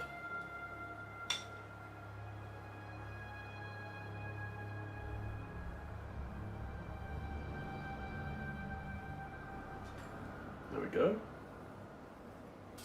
Cool. All right.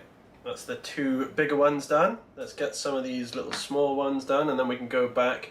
Because I think this one, they've got these little barricades here that come with most of the Zone Mortalis kits, because they're kind of like the extra little gribblies. But they're not really big enough to stick any transfers on, so I think that's just going to be a weathering job. But regardless, it's all going to blend in anyway. It's all going to hopefully look pretty good. So let's get another one of these. The nice thing about working on this project too is when I buy these transfer sheets, it's mainly with the Golden Throne in mind. So a lot of the time I'm looking at, you know, transfers that I can use on the diorama, and it kind of leaves me with a bunch of stuff that I can't. So obviously we've got like Ash Waste Nomads, warning symbols, we got Chaos runes, we got some that I'm not even sure what faction they represent. You know, you've got Goliaths, what's that one? Redemptionists, yeah, all sorts. So it gives me a kind of excuse to use them, which is nice, because otherwise they'll just be sat around forever and they won't actually be used on anything. So, because one of the things that I've actually provided with this build, now I was given plenty by Toby at Hobby House to get working on this build. Plenty of kits to use, plenty of 3D pieces of scenery, and some Games Workshop kits. But one of the things that I have chosen to include from my own stash was the Aquila Lander, just because, again, it was one of the kits that I think is fantastic. Like, amazing kit. But I've never really had a reason to paint one up. So I figure, why not stick it on the Ash Waste board? And it can be one of the features from the Nomad encampment. I'm thinking I can kind of tie it in there. So yeah, you know, it's nice to have like an excuse and a reason to paint some of these miniatures that I probably wouldn't do otherwise. Glenn, question time. What movie have you watched the most number of times, or do you follow a strict, I only watch one movie, one type policy? Oh no, no, can't follow that, Glenn, absolutely not. Now, that is another good question, actually. I feel like these are very well thought out questions. The film I've probably seen the most are the Lord of the Rings movies. I think in order of which one I've seen the most is probably Return of the King I've seen the most. Probably watched that film, oh god, I'd say in the double digits. I'd say above 10 times. I used to have a habit of I'd watch the Lord of the Rings trilogy every Christmas. Haven't done it for the past 2 years, but that lasted quite a long time. Other films, The Thing. I've watched The Thing a couple of times. That's one of my #1 films, along with Lord of the Rings. It's a kind of a masterpiece. Yeah, I think those are the two that I've watched the most and have probably rewatched the most. And I would highly recommend. I know you guys have probably seen Lord of the Rings. Obviously would really recommend Lord of the Rings and The Thing. If you have never watched The Thing, John Carpenter's The Thing, do yourself a favour and watch it. And another film that's on the list to rewatch is Event Horizon. Unfortunately, Sam Neill passed away a couple of weeks ago now, I think it is. Fantastic actor, and Event Horizon basically was sort of one of my favourite sort of sci-fi films. So I think I'm going to re-watch that again. And I'm sure I will enjoy every second of it. I know there's a few of you that argue it's like a Warhammer prequel film. I don't really think it is. I know there's some similarities, but I don't really consider it a Warhammer prequel film. There's also a bunch of comics now that are supposed to be prequels. I've kind of steered away from them because I think they lean a bit too heavy into the whole demonic thing, I guess. And I know that's kind of a theme in the film, but I feel like I kind of like the abstract in it as well. And making it like all about hell and just being like a portal to hell, I feel like kind of takes the, I don't know, it takes the mystery out of it a little bit for me. I feel like in some ways we've kind of entered an age where people feel the need to explain everything.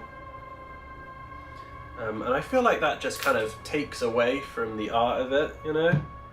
I don't think you need to be explained everything when it comes to films. Because I was going to talk about the thing there, but I feel like if some of you haven't watched it, I'm not going to talk about it. But it could be considered sort of similar. That Orange Banana, Jason Isaac, Sam Neill, Lawrence Fishburne, if I recall correctly. You are correct indeed, That Orange Banana. You are correct indeed. Oh, Glenn, no other. It's got to be the extended edition. They are just my favourites. And when I'm saying I watch the films, I used to watch the appendices each time as well. I feel like the appendices are just the kind of coziest thing. If it's winter and you know, miserable outside and you're wrapped up like weekend, you're just chilling out, watching Lord of the Rings extended editions and then watching the appendices is just, it's blissful. It is absolutely blissful. And I think you can get them for quite cheap now, the extended editions, so worth doing. Glenn, rank the Lord of the Rings movies. Return of the King is your favourite, then Fellowship, then Two Towers. No. So surprisingly, I've watched Return of the King the most, but it's not my favourite Lord of the Rings film. My favourite Lord of the Rings film is The Fellowship of the Ring. The Fellowship of the Ring is just fantastic. It's kind of the... Oh, subscriber. Janitors, subscribe to the channel. Thank you very much for subscribing. I'm glad you're enjoying the stream enough to subscribe. Thank you very much. Yeah, so, sorry, Lord of the Rings, Fellowship of the Ring, just because it's again, it's kind of cozy, it's like the beginning of the story, lots of it's based around the Shire and Bree and everything like that. I find that really cool. Second film would be The Return of the King, just because it's kind of grand cinematic, lots of battles, and then third is The Two Towers. And I don't particularly dislike any of them. I think they're all fantastic films, but that's just the order in terms of enjoyment for me. Yeah, don't know if that surprises any of you. And then you have the Hobbit films, which were a little bit of a disappointment. I feel like the Hobbit films had the potential to be really, really good. To kind of follow the same path as Lord of the Rings, but I don't know, I feel like it got embellished a little bit too much, if that makes sense. And I know you can kind of talk that away, because what you can say is at the end of the day it's Bilbo recounting his tale, so you can kind of get away with these much more fantastical events. So yeah, there is that, but I feel like it probably didn't need to be 3 films. I feel like you could have made The Hobbit 2 films. Also don't feel like it needed a sort of contrived love triangle sort of thing, but you know, that's just me. And we'll just have to see how the next, what is it, The Hunt for Gollum? I'm hoping it's kind of good, but at the moment, I don't know. It's anyone's guess, really. We'll have to wait and see. Okay, let's get this next one on. Yeah, I do think it was a good idea, though. I know I'm patting myself a little bit on the back here, but I feel like these enforcer transfers work really well with the yellow, so it's working out.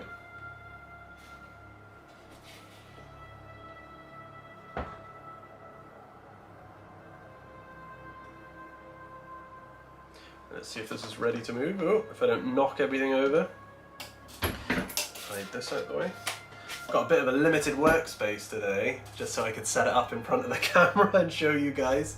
I do actually have a huge desk here, but I can't kind of set up the camera in an interesting way, because I've got shelves in the way. Glenn, I would have preferred the dwarves to look like dwarves. I agree somewhat, Glenn. I feel like a lot of the time, well, there's at least 2 or 3 that they haven't really got many prosthetics on, so they look more like regular dudes, I guess, than they do dwarves. But I'd say the majority of them look like dwarves. But I know what you mean. I do know what you mean, Glenn.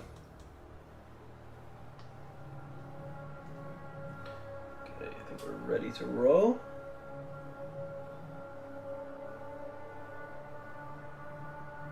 But I'll tell you what, I know this might be a slightly controversial take, but I would rather watch the Hobbit films any day over Rings of Power. Any day of the week. I tried Rings of Power, but I just can't get on board. I feel like for a series that had a huge budget, they just could have done something a little bit more interesting in terms of script writing, in terms of like dialogue. The first season was just really jarring. There were elements in there. There were like glimpses, I think, of what could have been.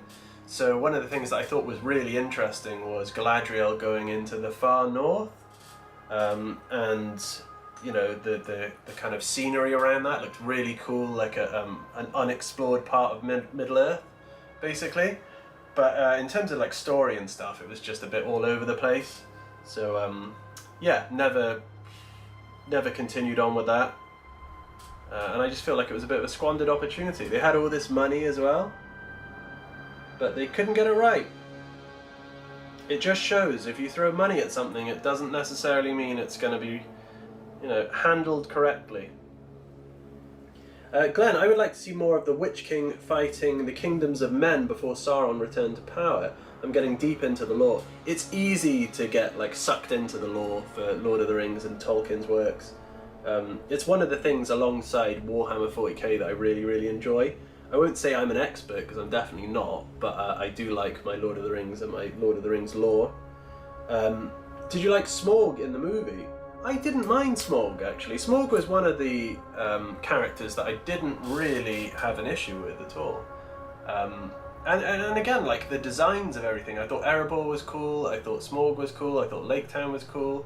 It was just some of the crazier moments that threw me off. So one in particular was the stuff going on in the mines with the gold, where they melted all the gold and coated Smaug in the gold.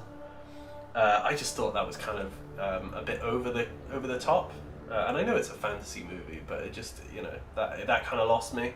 So yeah, I feel like they needed less of that. Okay, cool. So I've got the logos down, and I haven't shown you guys one of them yet. So these are the little tiny shields. I think these are going to feature on the bridge, sort of facing outwards. But I think we just need a couple of numbers for these as well now, and then we are good to go with those. The next thing I am curious about is what's going to happen with the 40k universe when it comes to Amazon, because, you know, they handled, what was it, the secret level stuff was quite cool. I feel like that was done in an interesting manner. I just worry after seeing what happened with Rings of Power what will happen with 40k, but you know, like Henry Cavill is supposed to be a producer, and I know he's really big on the Warhammer lore stuff, so I do have high hopes for it. I feel like it could be done very well. But again, we're probably a few years out yet, so we will just have to wait and see. The Orange Banana, those are pretty cool shields. Thank you, the Orange Banana. We still need to add like the painted details, but I'll probably do that off stream, because I am working on stuff for a video for you guys as well, because it's been a long time since I've done an actual video. And I need to start doing more of them, really. So I've been documenting the progress we've been making on the, I was going to say diorama, it's not diorama, on the gaming table so far. And I will cobble that together at some point into a video for you guys. Okay, where are these, what am I looking for in terms of numbers? Or I just want some extra little transfers for the shields.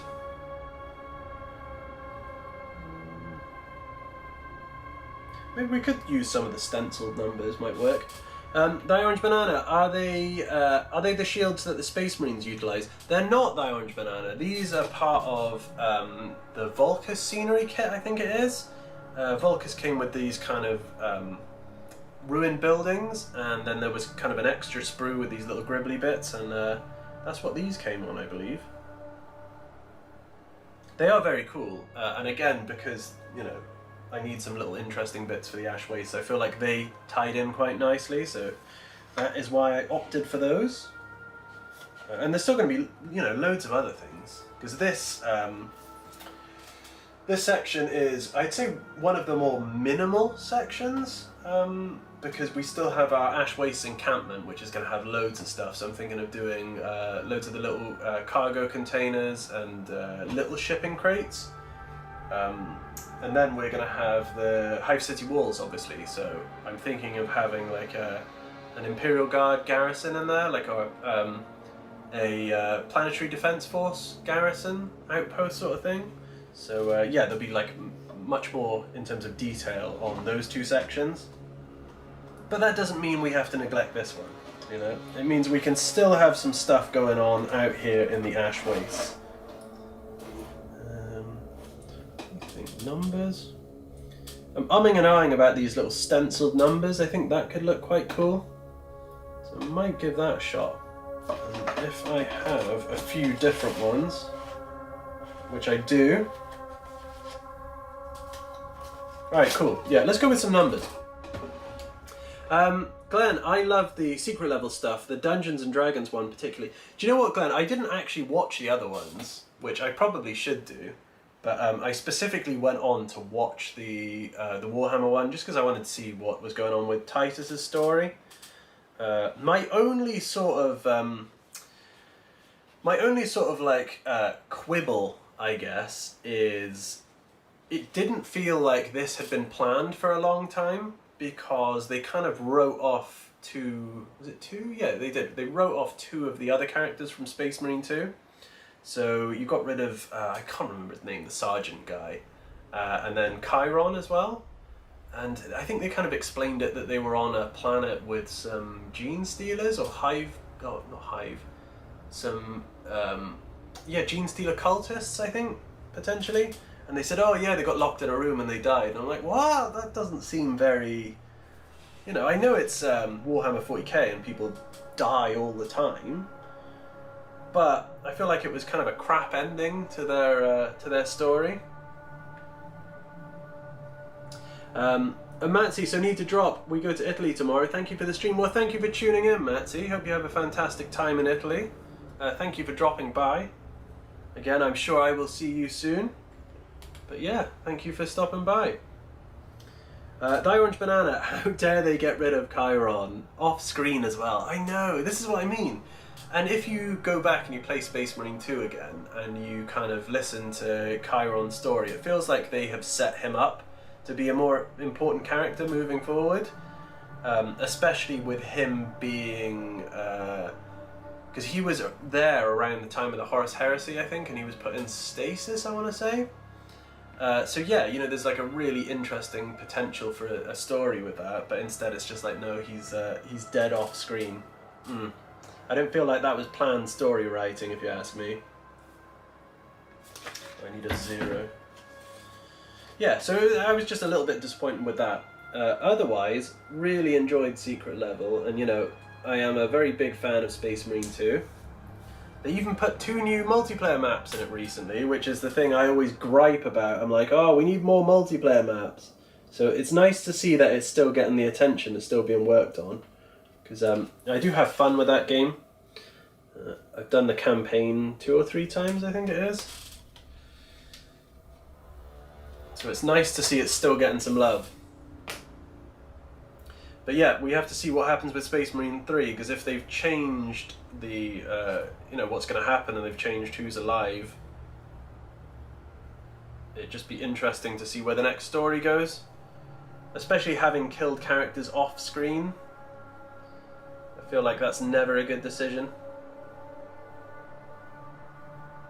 Orange Banana, the campaign looks so good. What's that, the campaign for Space Marine 2?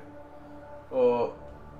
well, it must be, because they haven't released anything for Space Marine 2 yet. Space Marine 3 yet. I think they just had like a picture of Titus with, was it like a kind of Necron glow to one side? Fragai! Now it's getting really crazy. Another new perspective. It is Fragai. It is indeed. Just kind of set up a little bit differently today, so you guys could see what I'm working on in terms of transfers. Just doing some barricades and some shipping containers for the gaming board. And Fragai, I will show you what we've already accomplished today.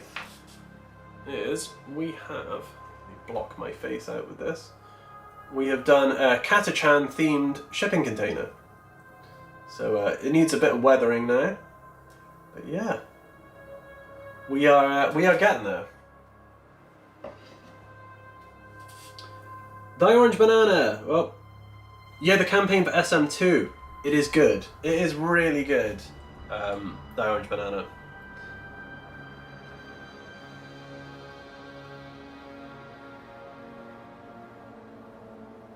And knowing me, I just like looking at the scenery. So sometimes I will take ages to complete the level just because I'll be looking around at what sort of details they've put in terms of the surroundings and the scenery. And I'll probably do the same in Space Marine 3 as well. What are you up to this evening, Fragai? How are you doing? I know you've been a busy, busy man. I also have these 2 transfers that I've got to get out to you. And look, is that the sheet they're on? Wait, I gotta find which sheet they're on. I do have them there, because I sent you a picture. There we go. There we go, Fragai. I just gotta cut them out and send them to you. But I definitely have those 2. I was just looking at the other sheet, and I think I used the 2 from the other sheet, potentially. Did I? But either way, I will send those to you as soon as possible. For now, we're just making sure we get these nice and straight. So let's find number 1. Cleaning bottles right now. Yeah, they are perfect. Thank you, Fragai. Some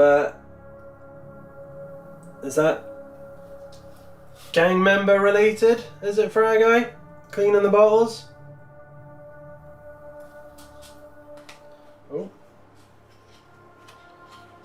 Right, so I think I'm going to number these. I probably should have said that I just started doing it instead of letting you guys know what the plan is. I think I'm going to number these barricades. So start with 1 for the smaller ones, and then just got 4 in total. And as I said, I got loads of these sheets, so I can use the same size stencils. Aha! I guessed right, Fragai. I didn't think it was going to be dropper bottles. I tell you that much. My first guess wasn't dropper bottles.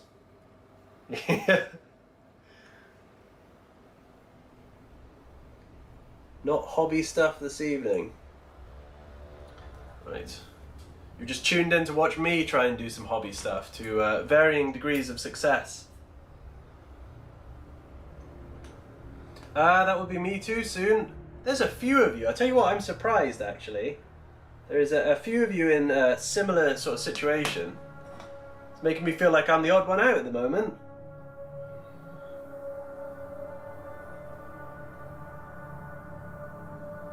Okay, let's just get this one straight. Yeah, congratulations as well, Glenn. Sorry about that. I always forget. Do you know, the other stream, right, Fragai was telling me, Fragai was telling me the good news, and I forgot to congratulate him. It only clicked like 5 minutes later, so I'm a bit of a dope. But congratulations to you too as well, Glenn.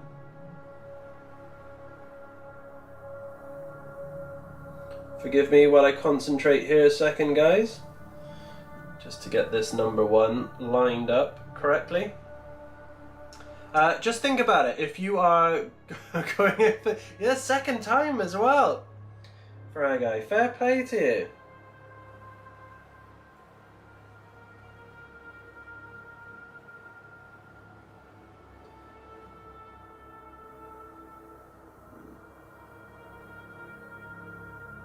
They are a bit fiddly, these ones.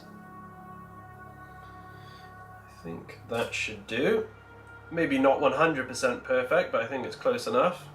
So this is what I'm going to do. Gloom Creature, hey pals. Gloom Creature lurking. Oh, let me block my face, see if it picks up the detail. There we go. So this is what I'm going to do. We got our main symbol on there for the enforcers, and then we got our number. And I'm just going to go ahead and number each one of them.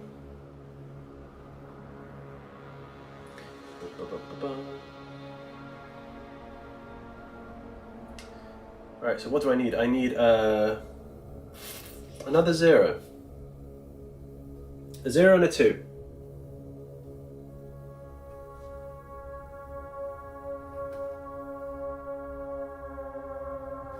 Yeah, I am trying to pull my finger out and make another video for you guys, because I realise that streaming has definitely taken the priority when it comes to content on YouTube. And I do want to keep it varied. I'm definitely not a full-time streamer, but it's just a case of getting enough done on the project to make sure that there's a decent video. Because obviously I don't want to be making videos just because. I don't really see the point in making too many videos about small improvements. I kind of want like a big chunk to be done before I show you guys. I feel like that's the thinking behind it at the moment. But soon we are very close to that point, I think, that I will have something decent to show. I mean, you guys can see behind. I mean, you can see the progress that we're making. So you can see it's heading in the right direction. And I know those of you on the Discord are keeping up to date with things. This is a perfect time now I've mentioned the Discord to plug the Discord to any of you watching who are not a member. We have a link to our community Discord. Oh, there goes my number. Let me just see if I can find that. Oh, that's such a pain in the ass. No. Would you believe it, guys? Would you absolutely believe it? It doesn't help that I've chosen like a dark pot.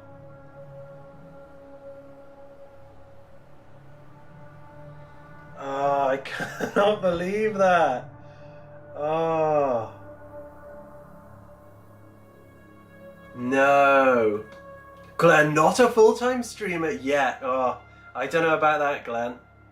I don't know whether that's the future for me, especially not with the amount of mistakes I make during my streams. Because right now I've just lost my... I have lost my transfer. I just lost my 0. So I guess we're going to start with the 2 and I'll have to find another 0. But yeah, as I was saying before I threw myself off, if you are new here and you are enjoying this rather messy stream, I have a link to our community Discord down below, so feel free to join if you wish. And there we just kind of show what we're working on. There's information about upcoming streams. It's just kind of a... no way. Just kind of a place to hang out, really. So feel free.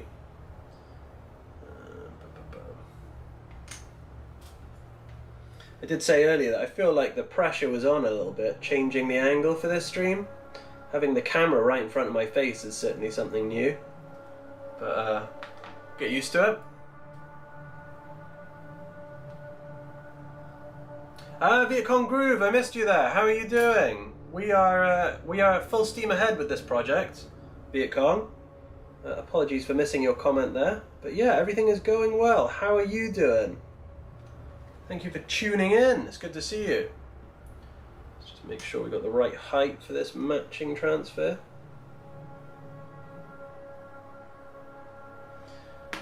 And smooth it off a little bit.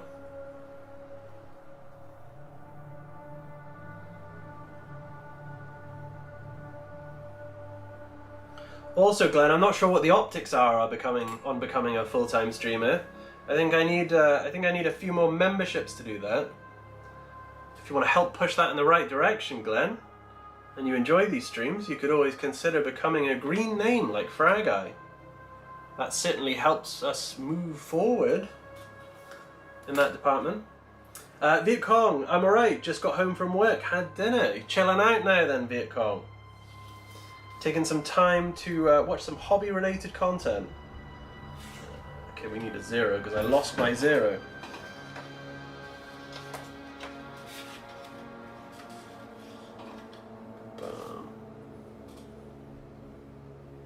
Yeah, I spent most of the day working on the ash wastes. I have. I prepped all of these barricades that I'm working on this evening. Prepped the shipping container, built the bridge on a bridge, which you can see behind me. What else did I do? Yeah, I've been recording stuff for a new video. It's all been very busy. And luckily enough, I have tomorrow to work on the project, so it's going to be just full steam ahead again. Probably going to be working on some weathering. I also need to finish up painting the metallics on the bottom of the bridge. There is always something to do. But in terms of like completion, I'd say we're quite close to completing this section of the build, which is nice. Also, for those of you actually who've just tuned in, or have only recently tuned in, I was showing off at the beginning of the stream my... Oh, I can never get the middle of the camera because I'm a dumbass. There we go.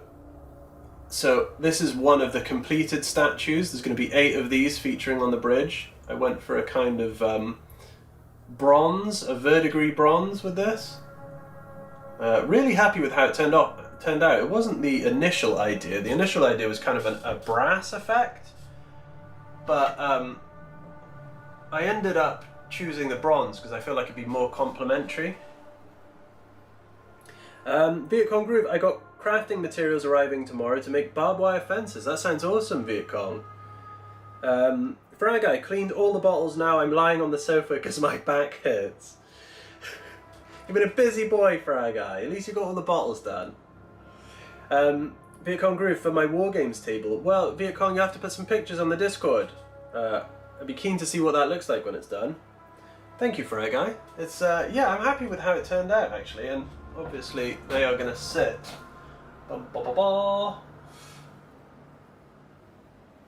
Obviously it would be straighter than that, but yeah, the 8 statues are going to sit on the top of those pillars. I'm going to glue them down with some no more nails when I get a chance. But it's, I think it's really going to help like start pushing, you know, bringing the board together, because at the moment we do have a lot of loose elements. So we have our main section, but then we've got loads of the little gribbly bits like these barricades. We've got some shipping containers. There's a few shipping containers back there actually that I need to weather. And you know, and our statues. So as soon as they're glued down and kind of tied in a little bit better, I feel like we're kind of coming to the end of this section of the build, and we can probably move on to the next one until I come up with some other idea that I want to incorporate, because that's usually how it goes. Gloom Creature, whoa, cool. I'm glad you guys like the statues, to be fair. I don't know, I was a little bit worried about them for some reason. I don't know whether it's just me overthinking it. But well, it probably is just me overthinking it. But yeah, I'm glad with how they turned out, and we just got to do another 7 now, basically. So I've got this other one here. This is kind of what they look like before they're...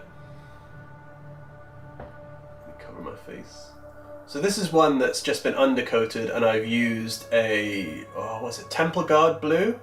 I mix that with some Lahmian medium, give it a coat of that. Then on top of that, I give it Nailac oxide, which I've also mixed with Lahmian medium. And then just dry brush some bronze on top of it, and boom, you're done. But it does have quite a cool effect, you know. Fragite, but it's missing the marked stalls below the bridge. Do you mean the... Is that what you mean, Fragite? These bits?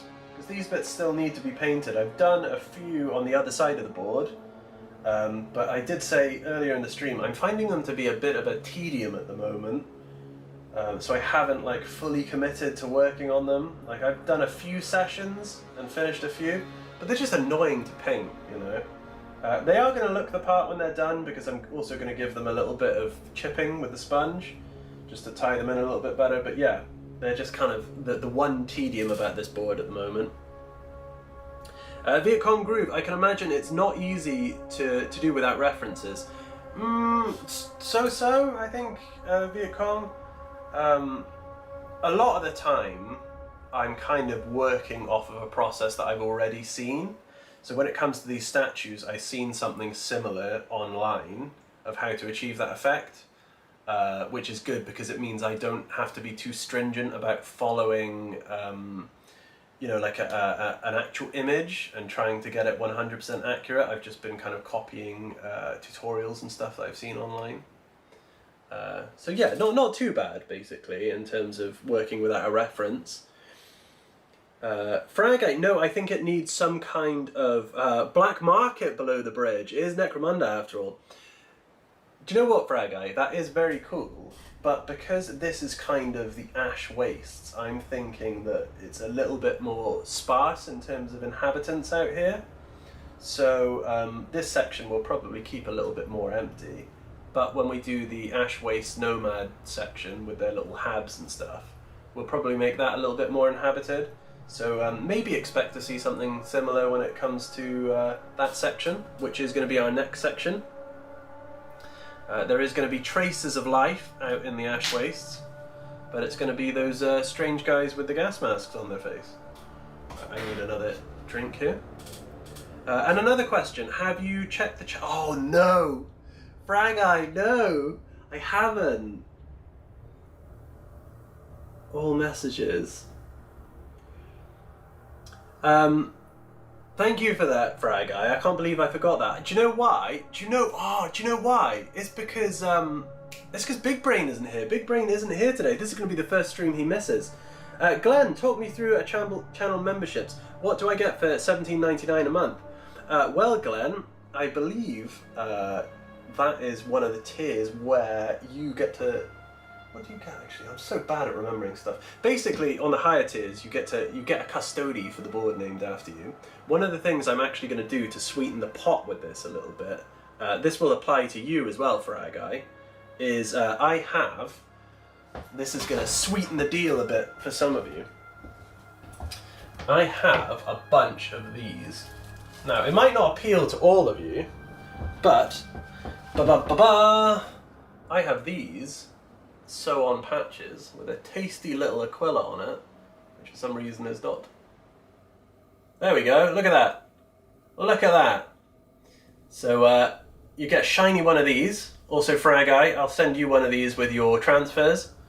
But yes, I will give you one of them, and I think there's a few other like perks and stuff on there. I feel like at some point I'm going to need to readjust them and make them a bit more clear, because I've got a memory like a sieve. But it's worth bearing in mind that no matter what tier you choose to support at, it all helps, basically. It all helps me make something a little bit more interesting out of this. And it kind of provides me with the time to do it, basically, you know.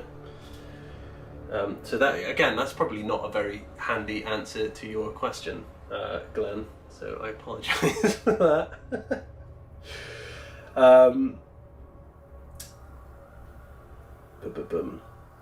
Something that's also worth mentioning, though, that you have kind of jogged my memory, is when it comes to finishing the Golden Throne, what we're going to do is, I have the same thing for Patreon as well, is everyone who has helped to make the project what it is in terms of like becoming a membership, becoming a Patreon supporter, I'm going to get like a kind of roll of honour, I suppose, that's going to go around the outside of the board. So I don't know if you can see it on camera at the moment. You can just about. So this little section at the bottom, the kind of frame, what I'm going to do is I'm going to have a roll of honours that it'll eventually blend into that because it'll be painted black as well.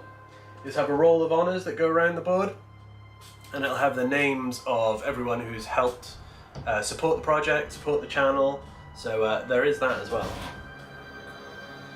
Orange Banana, heck yeah. Exactly, see, some encouragement. Some merch encouragement. What else do we have?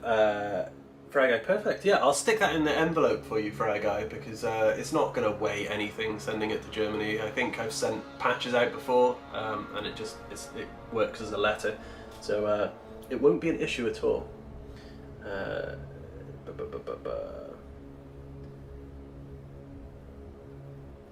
Oh, I've missed that. Sorry, let me just read past my messages.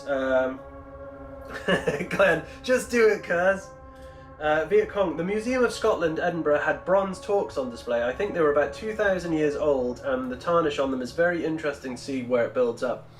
One of the things, Viet Cong, that's kind of interesting is, or I think it's kind of interesting, is you can kind of get away with a bit more when it comes to Warhammer, because you can kind of say, you don't know for sure what metals they are, so you can kind of say, oh, they react differently to their surroundings and everything, so you don't always need that real life point of reference.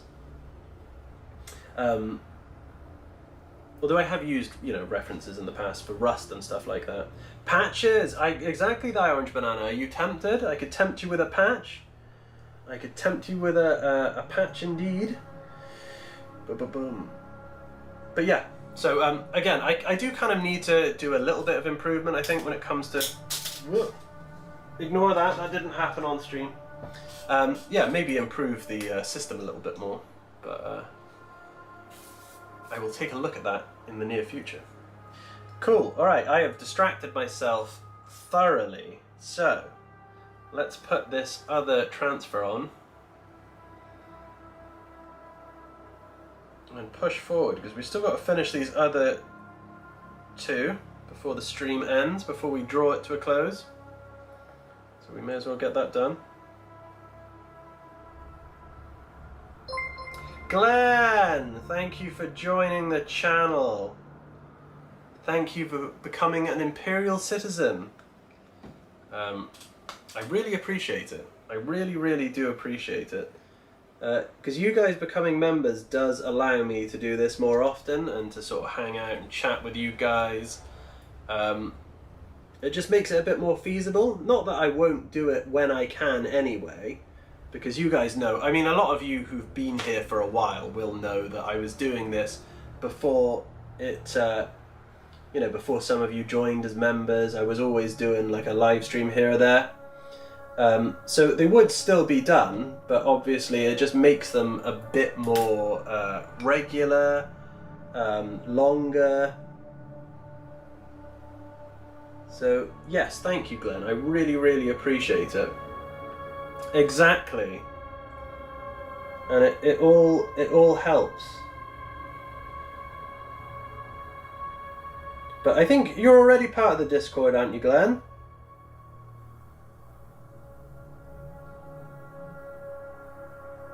Because I think I've seen you pop up on there.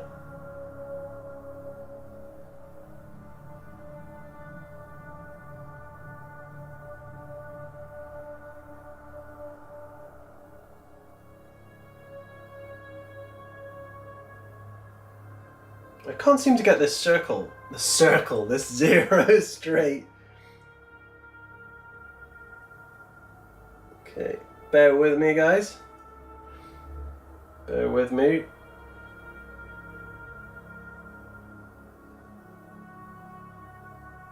Oh my god, he's not playing ball. Right, there we go. But yes, I really do appreciate that, Glenn. Thank you very much.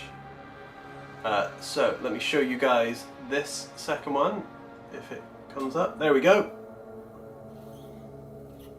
Also, I never really found out, how are we looking in terms of audio this evening? Because I tried to set up the... Let me see, is he still connected? Oh, he's not. Did I run out of battery? How is the audio sounding for you guys? Is it sounding crisp, or is it sounding like it's coming through a, is it sounding like it's coming through a laptop speaker, or is it sounding nice and crisp? Because I've just realised that my mic here isn't actually lit up. I feel like it's supposed to be lit up. So I don't know what that's about.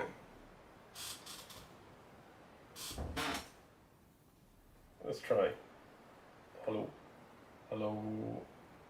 Hello. Oh, I don't know. You guys, audio is fine. Is it clear? I was listening to a stream that we done the other day, and I don't think the microphone was actually on, or like this one was not on at the time, which is kind of annoying, because I could hear that it wasn't quite as crisp as the one before.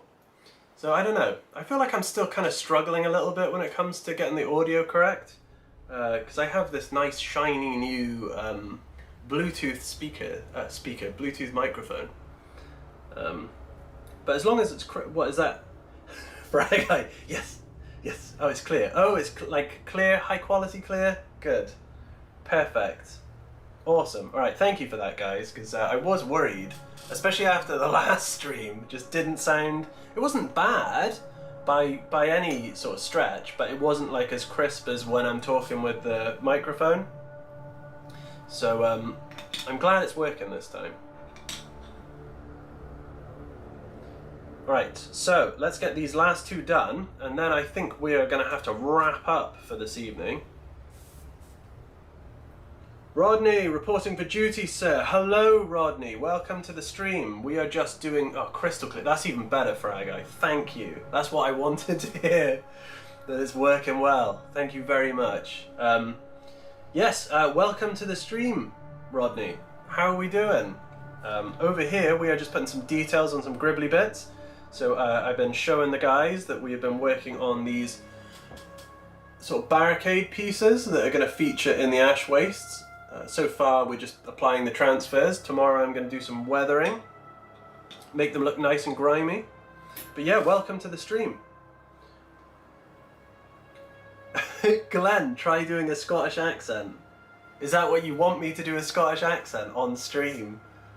I feel like there's a lot of pressure to do that. I don't feel like I can do a good one. I think you. It's an interesting request. Try doing a Scottish accent. Not sure how well that's going to come out. Okay, we need another 0, so I need to find another tank. I need another tank. So transfers. There we go. Yeah, hello Rodney, how are you doing? Oh God, no, oh no, you've opened a can of worms with this accent thing.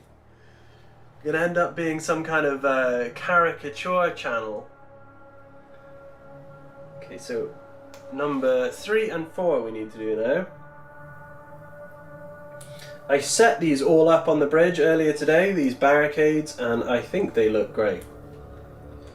I think they look good. I know occasionally I'm doing a bit of back patting, but I feel like that's the better option than over-analysing it. And sometimes there's a tendency to just look at things and definitely over-analyse them, so I feel like maybe if we go for the latter. But we'll just sort of temper how much back patting we do. We won't make it too over the top. Rodney, I'm working on Timu Bulgrins.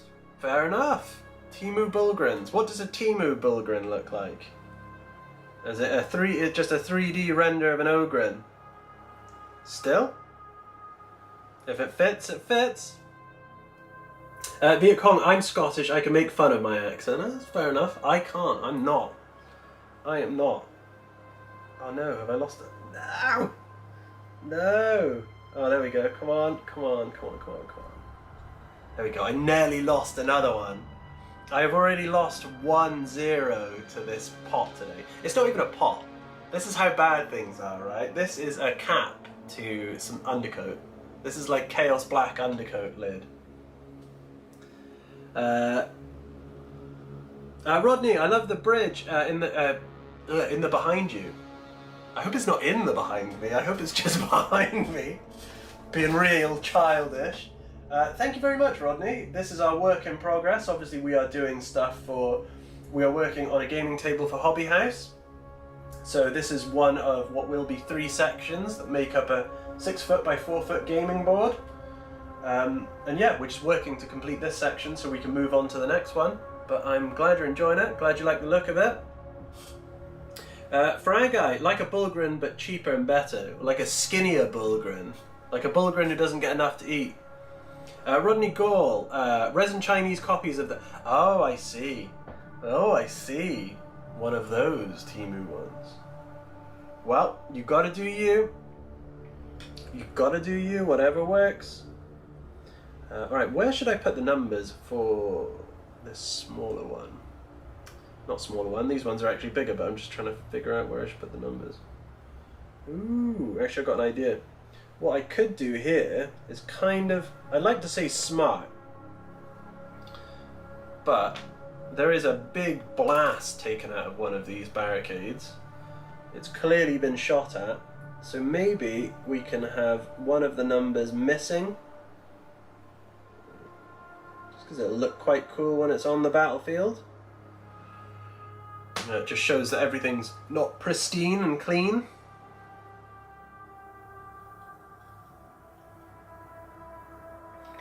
But they do have to be straight.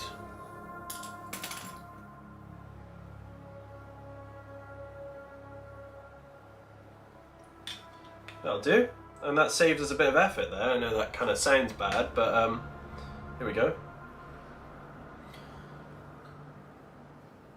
There we go. So I don't need to put another number on that because it's got a huge blast taken out of it. And that means we can move straight to number 4. Cool. We are getting there. And as I said before, I've got these little things as well, these little barricades, which come with a bunch of Necromunda kits. But I don't think there's any point in putting any transfers on this because I don't think we've got any that are sort of small enough. I suppose we could put one of the little enforcer barcodes on it maybe, just to give it a little bit of something. Rodney, 3 GW versions for 15 versions of Temu. Well, as I said, Rodney, you've got to do what works for you. You have to do what works for you. Where's this other number now? 04 we were going to go with, yeah.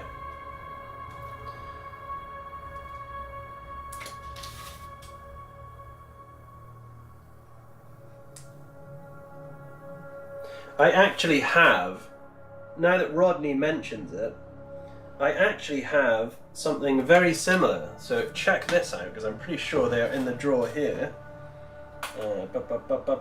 Yep. I have one hidden away here.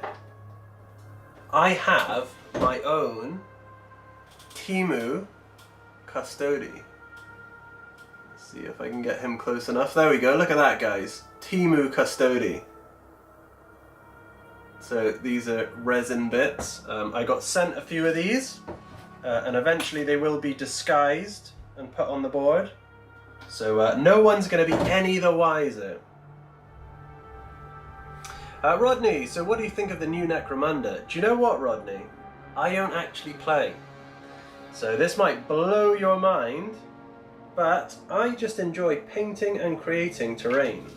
I also enjoy lots of the lore elements of 40k and Necromunda, but one thing I do not do is play the actual game.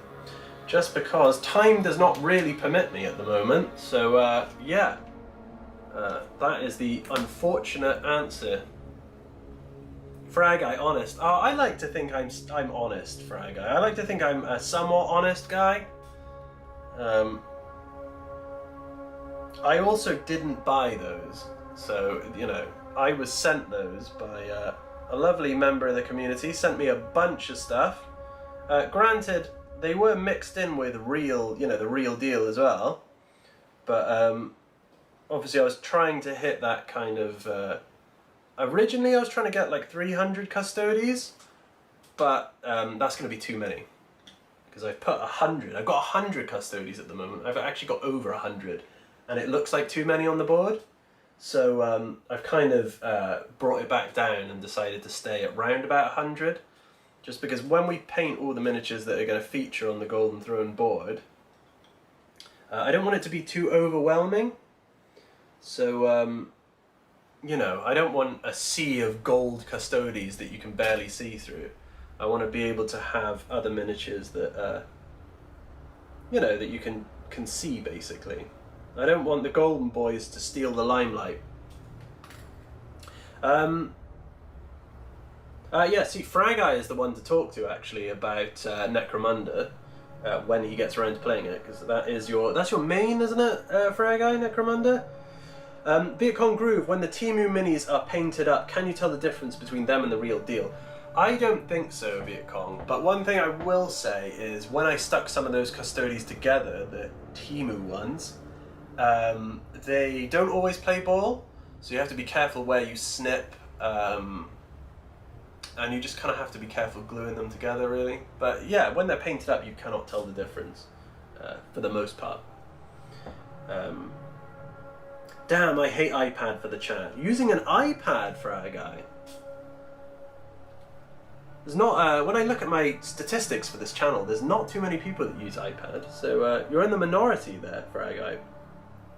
Rodney Gall, nope, some of the parts are different, but size the same. Yeah, I mean, you're buying it from Temu, so they're not always perfect, but the ones that I have got my hands on feel very similar.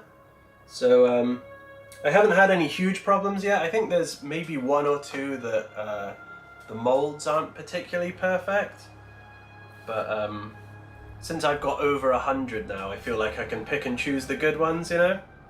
I don't have to use every single one. Torment, do you struggle with... do you not struggle building for playability without having played the game itself? No, my terrain has gotten way nicer 3 campaigns deep. I mean, there is always that element, Tom. There is always that element, but what I'm trying not to do is overcrowd things. So there's also modularity when it comes to this board, which should help because you'll be able to rearrange the sections. But yeah, the way I do it is I just try to have lanes of fire, I guess. I try to have a little bit of cover, and sort of play it by what I have seen other people build. So yes, you know, I couldn't tell you for certain, like, I don't know, like the advantages of certain things in game, if that makes sense. So yeah, kind of playing it by ear a little bit, but also looking at what other people do. Fragai, what is your main clan? Oh yeah, sorry. Glenn's talking to Fragai and I'm reading it out loud. But Fragai says, yeah, it is my main game, but when I'm done with my Necromunda guards, I might play Warhammer 40k, just not sure what edition that it's going to be. Yeah, well, I don't know what I've heard, is it mixed sort of things about... I don't know if it was this version or if it was Horus Heresy. But, I don't know. At the moment, what I hear doesn't kind of make me want to play. If I was going to play something, it would probably be Necromunda. Main is a Venator gang. Okay, anyway, let's get this other transfer put on. We need a 4. Anyway, so going back to Tom's question, this board should be able to be used in multiple game systems, because again, it's not too overcrowded. So hopefully it should lend itself to each of the systems.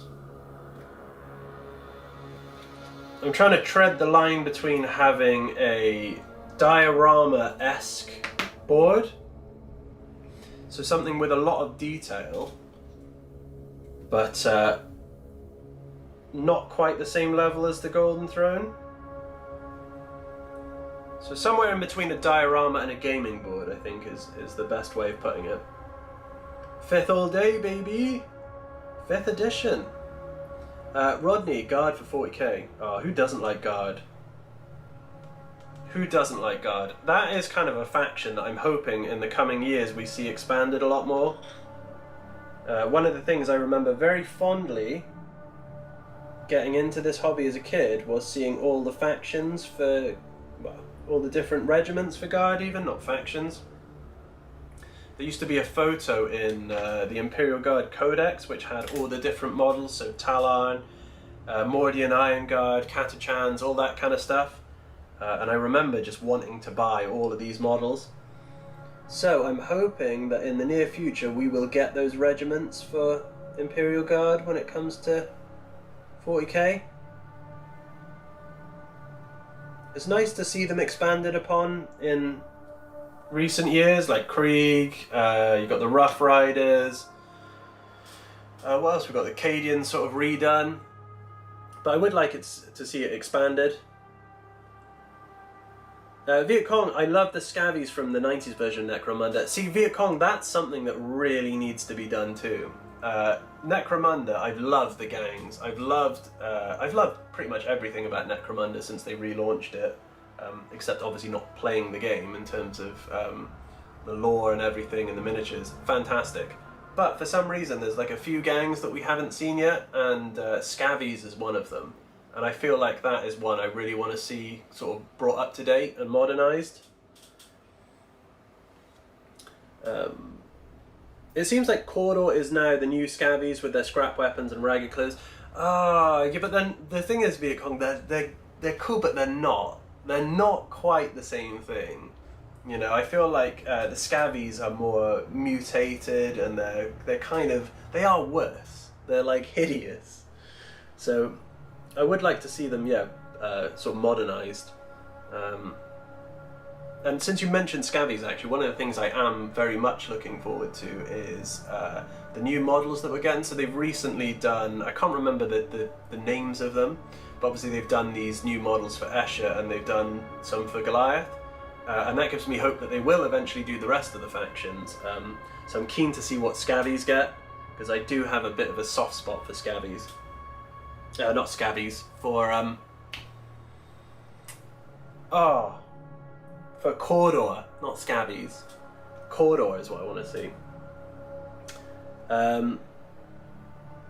They were always a bit, they are raggedy. They are raggedy, but I feel like Cawdor is the bottom of sort of like acceptability of raggedy, and then you got the Scavies who are kind of mutated and horrible and a step below.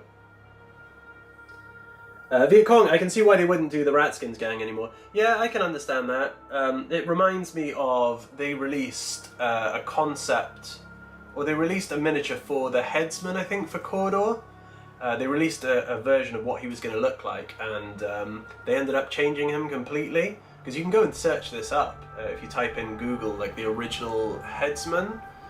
And there was a bit of backlash due to the way he looked and being a little bit... I don't know how to say this on a live stream, but he looked a little bit like... I'll let you click the picture actually and guess for yourselves. But they ended up changing that miniature sort of almost completely.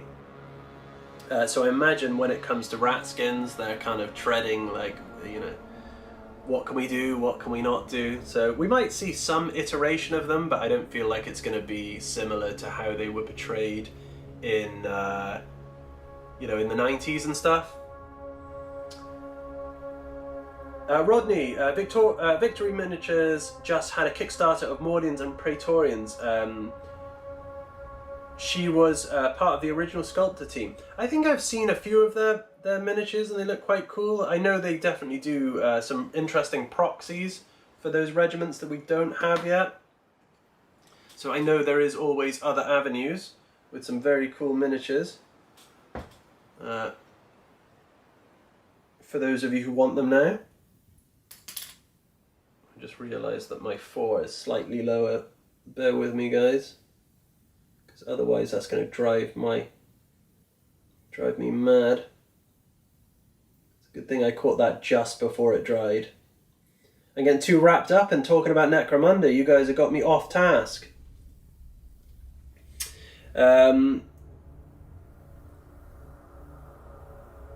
Tom, gutted that they didn't bring back leather bondage harness for the Goliath, not gonna lie. Yeah, there's definitely some elements that they have taken a step back from, I think.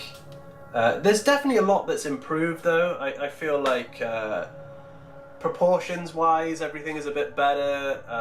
The characters that they do for Necromunda now that you can buy in resin, like the characters are really cool. Yeah, I like where it's heading. I feel like Necromunda is heading in the right path, you know, down the right path, but they've definitely moved away from stuff that we had in the 90s. So the bondage gear being one of those things. Rodney, Victoria, yeah, I kind of put that together, Rodney, but I couldn't remember either that it was Victoria. I knew what you were on about when you said Victory miniatures, because I've seen all the different units and regiments come up, so I did know what you were on about. Fragai, I don't think they will Ratskins and Scavies anymore. Oh, that would be so disappointing. That would be genuinely disappointing. I know the you know, in terms of the Ratskins, I can kind of understand that. Well, I can understand that, to be honest, not kind of. But scavies, you know, scavies are still kind of cool. I don't know if you guys have noticed this actually. So some of you who have seen the live stream from a different angle might have noticed a miniature that I have on my shelf, which I will show you guys, because why not? This is why I want scavies, right? I got this miniature probably 10 years ago, I reckon, when I bought someone's old collection. So check this out. I can never pronounce his name correctly, but is it Karloff Valois? So I got him in his old blister pack. His blister pack is falling apart now though. The foam in there is just turning to dust. So I think at some point I might crack him out and paint him, but I do like him sat in his little pack as well there. So since we're talking about scavies, you know, I'd love to see a version of him updated, because I think that would be incredibly cool.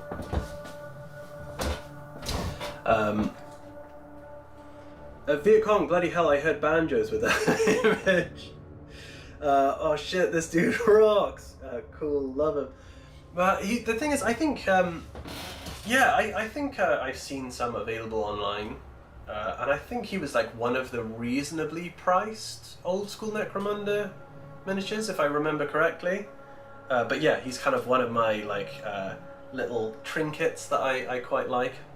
So yeah, just since we're on the subject of scavies anyway, it's the only scavvy I own. I don't have any of the other scavies. I think the only other kind of like obscure / rare-ish thing I have is I've got a Warhammer medal that I got back when I was a kid.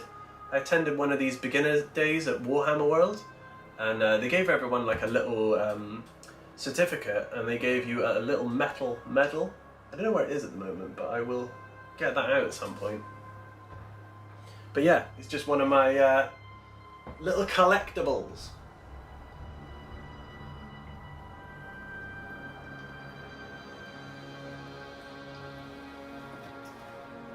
Oh, forgive the slurping now.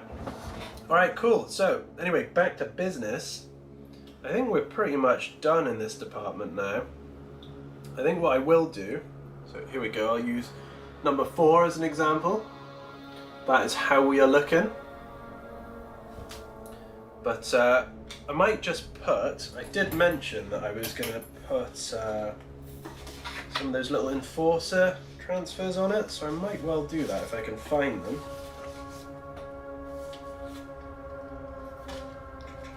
Or, tell you what, these might look cooler. Some of these numbers from AdMech. So we might try that instead. Viet Cong Groove, my favourite was Mad Donna Yolante. I think I had her. Do you know what? I think I actually still have that miniature somewhere. But it's not in a blister pack.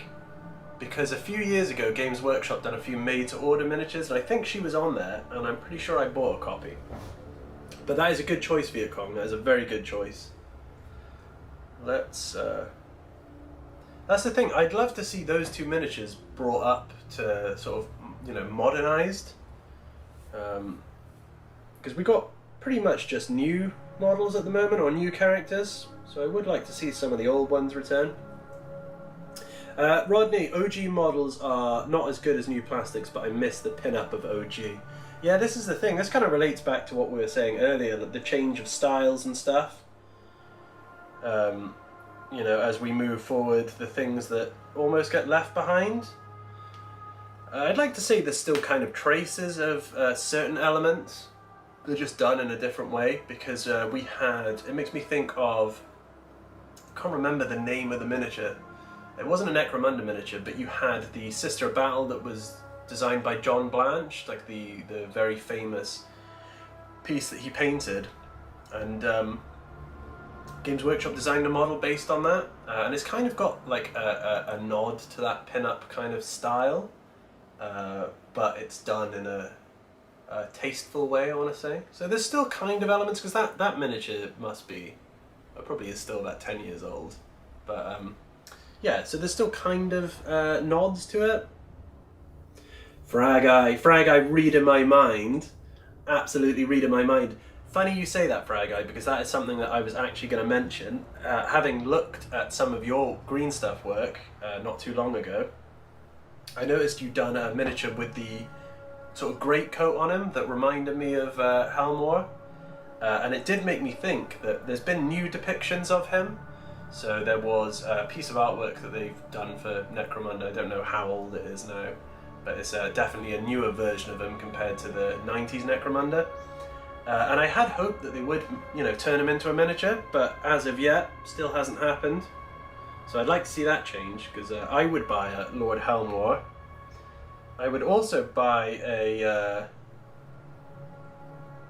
because didn't they used to have the Helmor gang as well for Necromunda? So if they had something like that, I would definitely get it too. Okay, where is... Just got to try and get this the right way around.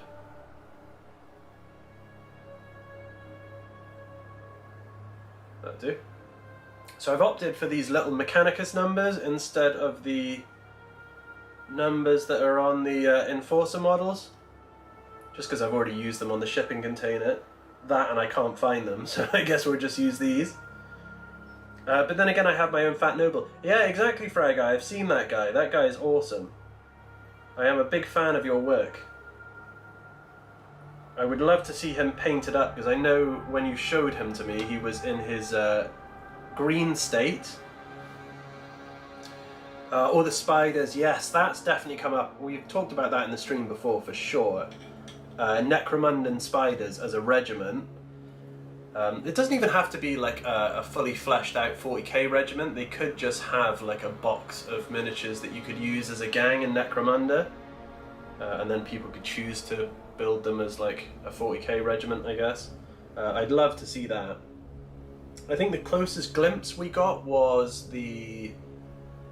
Oh, what's it? It's the woman with the shotgun and the... what they called? And the baldy guy with the... He's got like the eagle leg. I can't remember their names, but they were very cool, and they kind of had a reference to the Necromundan spiders. Oh, that's it, the military attache, or attache. Those two miniatures are kind of like a reference to the Necromundan spiders. I'm scared of painting the gang. I can see that, Frag Guy, especially since you spent all that time building and sculpting them. I can certainly understand that. House Grime, Gloom Creature has it. Yeah, House Grime, the military attache for House Grime. They are spectacular miniatures. They are actually very, very cool. Obviously, I bought them straight away when I seen them, because I thought they were the coolest thing. And I am going to use them, actually. Oh no, things are going Pete Tong here. I am going to use them in the throne room, because I think they'll work well as kind of nobles, like Terran nobles. Just chuck them on the floor for now. But yes, I love them. They were one of the rare miniatures that I just bought as soon as I seen them. You guys are well versed, because I can see like almost all of you. House Grime, House Grime, House Grime. Very cool. Rodney, the 8 Spiders of Necromunda is a great looking regiment. It is. There's a very iconic piece of artwork. I can't remember whether it's John Blanche or not, so this is going to sound like blasphemy. But he's walking with the Hive spire in the background, and he's got the respirator on and the big dust coat. Love that piece of artwork, and I would love to see a Spiders regiment based on that. So I'm hoping that eventually that's something we end up getting. Fingers crossed.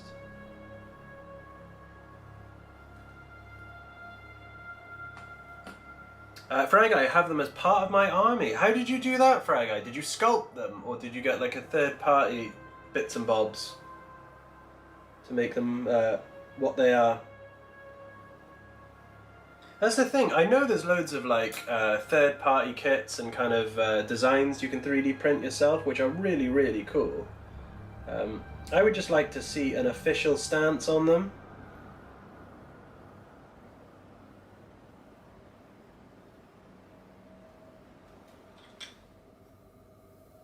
Needs to be a little bit straighter. Viet Cong Groove, I love the Ambot minis. They remind me of the ABC Warrior from Judge Dredd movie. The Ambots are really, really cool. The Ambots remind me of... because I spent a bit of time playing the Hired Gun game that came out a few years ago now. Well, quite a few years ago now. I think it was on the PS4. That's got Ambots in it. Weird kind of love-hate relationship with that game also, because it really nailed Necromunda in terms of theme, in terms of like design, scenery design. The characters are cool. The only issue I had is there's like a non-existent story that doesn't really make sense. They never animated any of the characters' mouths to move, and it just like, in terms of gameplay, is a little bit laggy. I don't know whether they ended up patching that. But it was a bit of a shame because for the most part, like thematically, the game was really cool, and the little hub area that you stay in was really, really cool as well. I might have to watch some videos or play through it again just to get a bit more inspiration for this Necromunda board. Unlikely they haven't yeah, exactly. I think you're right, Rodney. And I feel like we've been teased with Catachans for quite a while because you had the two miniatures that came out in the past like 4 or 5 years, the individual ones for Catachans, and that had everyone thinking, oh, they'll get a, you know, they'll be remade at some point, and no, nothing. So, unfortunately, Rodney, I think you're right on the money with that one. Traitor Guardsman, I have House Grime Outcasts. They are my Dustwall Garrison gang for games of Hive Secundus. That sounds cool, Traitor Guardsman. Be sure, since we're on this subject, for those of you who are on the Discord, if you've got any of those, please put some pictures up, because I would love to see your interpretations of them. Since there's nothing official at the moment, I just want to see what you guys are doing with them. 35 years at least. Tom, Wargames Atlantic already sorted those plastic Catachans with their spacemen, to be honest. Yeah, that's the thing, there's so many proxy kits out there. You can always make those regiments in some way, but it's just a shame, like, in terms of official stance, that it takes a little bit too long, I think. You know, I feel for Eldar players, because it took something like the best part of 30 years, was it not, to get Eldar models upgraded and updated even? So it makes me worry a little bit about Catachans, and then all the other regiments. I don't think we're going to see Mordian for a long time. Talon, nope. I think it's all a long way away, if at all, in the future. Treasure Guardman, that's a really cool concept, nice. Don't they steal away your Juves as an outcast delegation? Again, I know you're talking straight Guardsman there, but rule stuff just goes right over my head. I think the Catachans will come in the next 2 years. I hope so, Fragai. I would love to see them. It was the first regiment that I bought a box set of, the old plastic ones. And I did have a bunch of the metal ones as well. So I do have a bit of a relationship with Catachans, and I would like to see them updated. Viet Cong, remember when they changed over from the lead minis that... I remember when they changed over from the lead minis that must be, yeah, 30 years ago. It's a long time ago now. I remember they done the change from lead to, what did they call it, Finecast? And Finecast was awful. It was absolutely awful. I also remember being kind of resistant to the change of lead, especially when they started pushing miniatures into plastic. For some reason, like, it's worked out for the better, because the quality of plastic miniatures is fantastic. But I remember kind of being averse to it because it felt like you didn't get as much, you know? Like when you've got a chunk of, I know it's not lead, but we'll call it lead, in your hand, it kind of felt weighty, like you owned something. But it definitely was the right decision to push away from them. Failcast or fine crap, yeah. Yeah. You've smashed it, Tom. That stuff was just rubbish. It was absolutely rubbish. It would just melt. I used to work in a shop at the time that sold them, and they put second-hand ones in the window, and I had to stop doing it because they would melt in the window. But yeah, useless stuff. After that, I guess the Steel Legion, because we pressured Games Workshop into it, and the Valhallans. Okay, so Faragai's got a very good point. In terms of Valhallans, I do have a bit more optimism because they have decided to do Caiaphas Cain and Jürgen. And I don't know how sure I am about the way that Jürgen looks. I feel like it might just be the way he's painted. He looks a little bit too like, I don't know. He doesn't look, I don't think he looks great. But that's the first plastic Valhallan, so you know, it gives me a bit of optimism that we could get plastic Valhallans in the future. Also, Fragai is correct with the Steel Legion stuff, which still makes me chuckle. Because I don't think Games Workshop had an intention of making Steel Legion plastic, but once they released that trailer and a load of people were saying, well, where's Steel Legion? It's Armageddon, you know, that's the main regiment of that planet. And there was so much pushback, they put out that little teaser where they showed us some concept art, and they were like, yeah, they're coming. It's like, yeah, like 3 years from now, I'm sure we'll get them. Gloom Creature, heretical of me, but I quite like Finecast for the niche of old school models that are easier to kit bash than the metal versions. Oh, that's an interesting take, Gloom Creature. I suppose it makes sense in terms of like chopping and changing stuff. Might make it a little bit easier, but I just can't get over how sort of delicate and melty they were. Fraga, yeah, Jürgen looks like dung, but Cain as well. Oh, do you know, I did see someone paint up Caiaphas Cain and he looked really good, so I think there is a little bit to be said for the paint job. But Cain, I don't know, yeah, his, you know, it's a bit kind of like, I'm 50-50 about how I feel about them. Especially since I've been listening to a lot of the audiobooks for them recently. You have kind of like an idea of how they look. So I won't say they nailed it with those miniatures, but I think, you know, you can paint them to look better. Tom, Caiaphas Cain looks like Sun Wukong with a chainsword and a greatcoat. I did feel like that, Tom. I did feel like that. I think it's like the kind of... the sideburns kind of do that. You have the model. You just gotta paint them up properly for our guy, because I feel like oh, the proportions are off. Oh, that's a shame. I mean it's not like unsalvageable in terms of you could explore painting options, but you could also explore maybe using 3D parts potentially, because I'm sure it you know, it might not be too difficult to get like a different head maybe to put on him. But I did feel like when they showed them, the initial response was, oh cool, they've got Caiaphas Cain, they've got Jürgen now. And then after further sort of scrutinising the miniatures, I was like, oh, they look a little bit strange. Rodney, he went to Legends before he got shipped. Really? Damn. What is going on? Legends before even shipped. That's crazy behaviour. Fragite, no, won't paint them. Maybe use them for a conversion. Maybe one day. Yeah, that is... well, that's always one of the benefits to plastics as well, isn't it? You can convert them easy enough. So you could probably make a really cool Commissar model out of Cain's miniature. But, yeah, that's the thing, because I remember, so... a few weeks ago when they showed them off, I think I came on stream and I was like, oh yeah, I'm going to buy them. And you know what? I haven't bought them. I actually have not bought them. Oh no. I've lost my transfer again. One sec, guys. Yeah, so I came on stream and I was like, yeah, I'm going to buy them because I've been listening to the audiobooks. But it's been a few weeks, I haven't bought them, and I feel like that's probably because of them looking a little bit off. So, yeah, a little bit disappointed by that, but it is what it is. Viet Cong, geez, who remembers the Dreadnought from Space Crusade box? Wow, that is a throwback. That is definitely a throwback.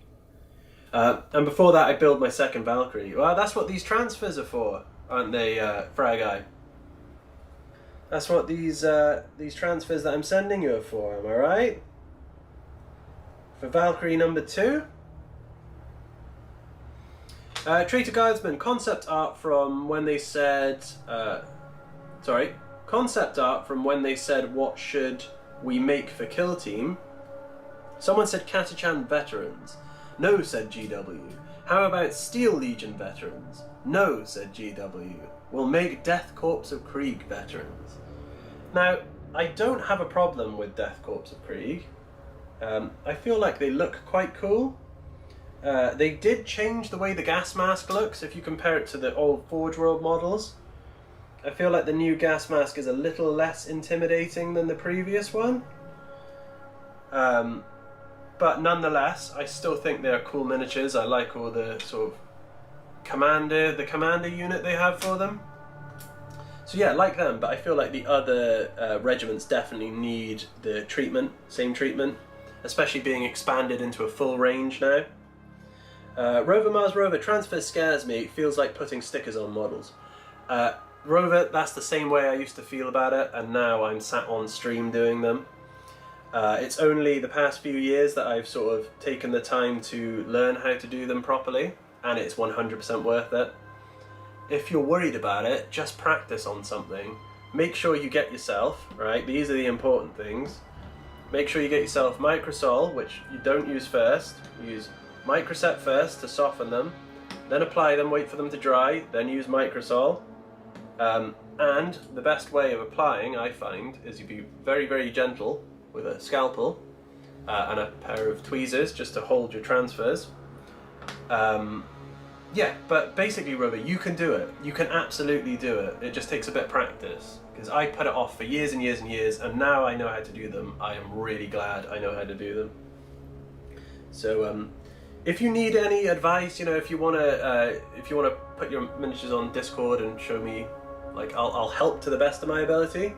But I would recommend giving it a try, Rover. Yeah, Microset, Microsolve, it does most of the work, to be fair. The only thing you're doing is cutting them out and sliding them on. The sort of materials are doing the rest. Viet Cong, I'm old. Frago, the Krieg are too chunky. Fair enough. I want the old Forge World Krieg proportions.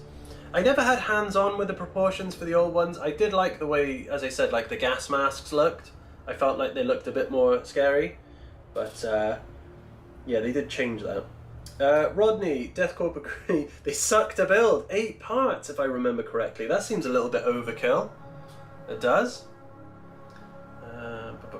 Alright, I'm gonna stick... I need more of these. Yeah, see, I kind of agree with Rodney. I don't like miniatures that take too many different parts to build. One of the units that I've kind of wanted to get around to doing but haven't because of that reason is the Saturnine Terminators, because I bought the Saturnine box because I really like the Terminators, but they have so many different pieces to them that it's kind of put me off building them, just because I think Eric's Hobby Workshop covered it on his channel. He built a few, and I can't remember the exact time frame he said, so I think it was somewhere from like 20 minutes to half an hour to build one miniature, and that just seems like a lot of work. Thy Orange Banana, I'm probably going to pop off to bed now, Nihilus. Thank you for an awesome stream, and I hope to catch you in the next stream. Thank you for joining us, Thy Orange Banana. I'm sorry it was a bit of a bumble, I'm going to say bumblefuck it was. It was a bit of a messy start to the stream today, but thank you very much for joining, Thy Orange Banana. I'm sure I will see you soon, and get a good night's sleep. See you in the next stream. Rodney Gore, my Death Corps of Krieg are in my pile of shame. Rodney, don't even worry about pile of shame, honestly. Well, can you see on there? Let me just check my footage. See these boxes? I got the boxes right next to me underneath the Golden Throne. They are mostly filled with piles of shame, so I wouldn't even worry about it, Rodney. We all have one, or most of us have one. You just gotta do your best to get to them when you have the time. Big Brain! Big Brain is here! That's crazy. I was worried this was going to be the first stream that you missed, Big Brain. I actually mentioned it earlier in the stream. I was like, you know why I didn't get the messages right today? Frag Guy had to tell me. He said, is the filter on? And I said, I missed it. And I missed it because Big Brain was not here. So, better late than never, Big Brain. Welcome to the stream. We're just doing some last little details on some barricades here. This one. Oh no. Are you pain in the ass. Of course that would happen. Of course that would happen. One sec, guys.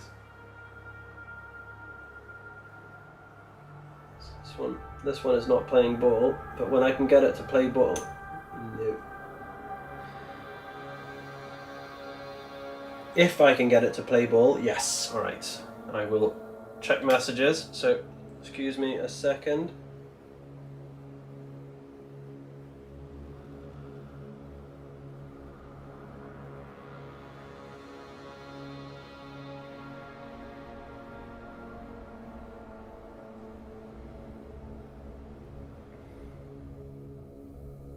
Not out of the woods yet.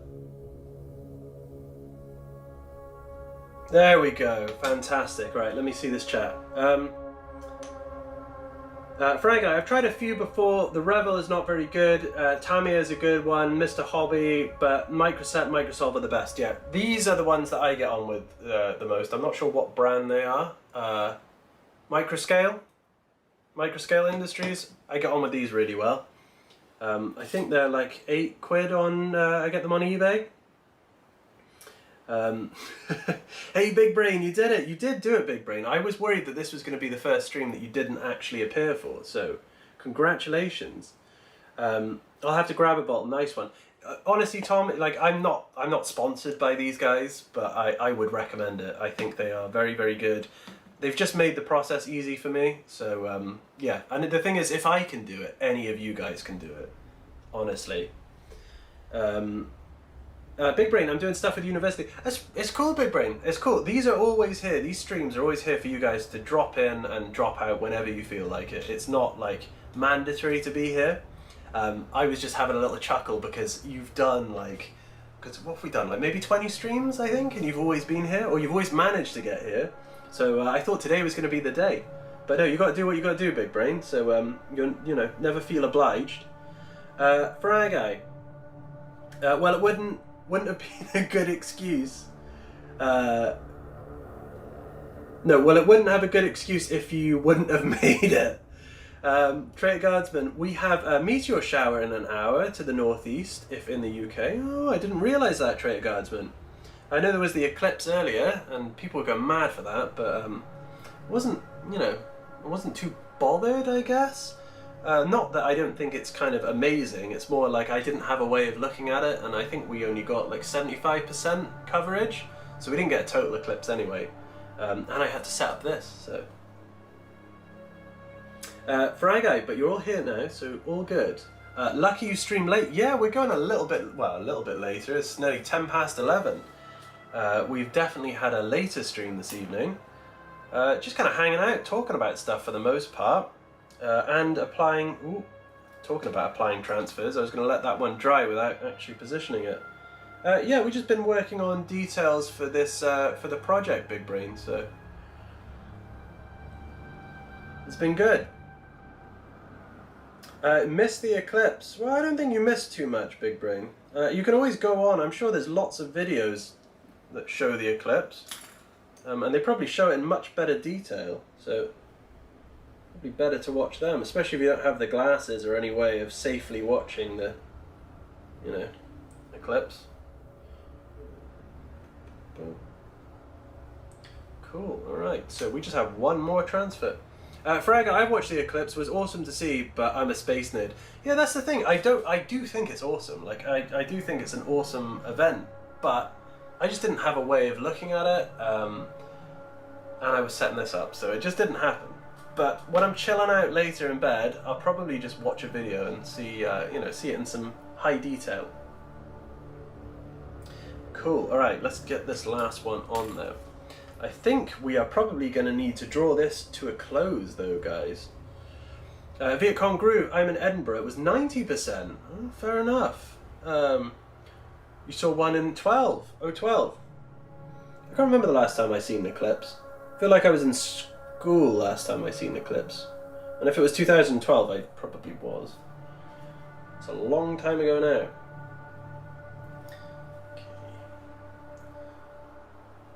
But yeah, I'll tell you what. I know this stream got off, as it usually does, to a bit of a bumbling start, but we've achieved a fair bit this evening. And it just lines me up perfectly to start working tomorrow on some weathering. It's cool when all the birds go quiet. Yeah, they think it's night time. Do you know what? I didn't really think about that, but that does make a lot of sense. They obviously don't know what's going on. Like, why is it dark all of a sudden? Okay. Hopefully this will slide off now.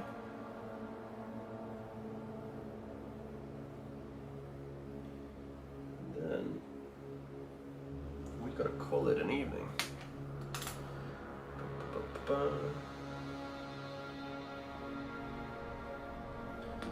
But obviously you guys know we got this sort of streaming timetable now.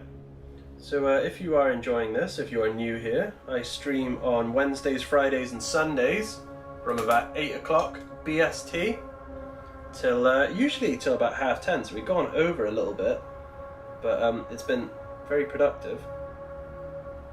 But yeah, if you enjoy what you hear and or see, consider subscribing and staying up to date. Big Brain, you get stuff done when I'm not here. Well, to be fair, Big Brain, I get stuff done when you are here, but a lot of the time you're distracting me with giant gates, giant motorized gates.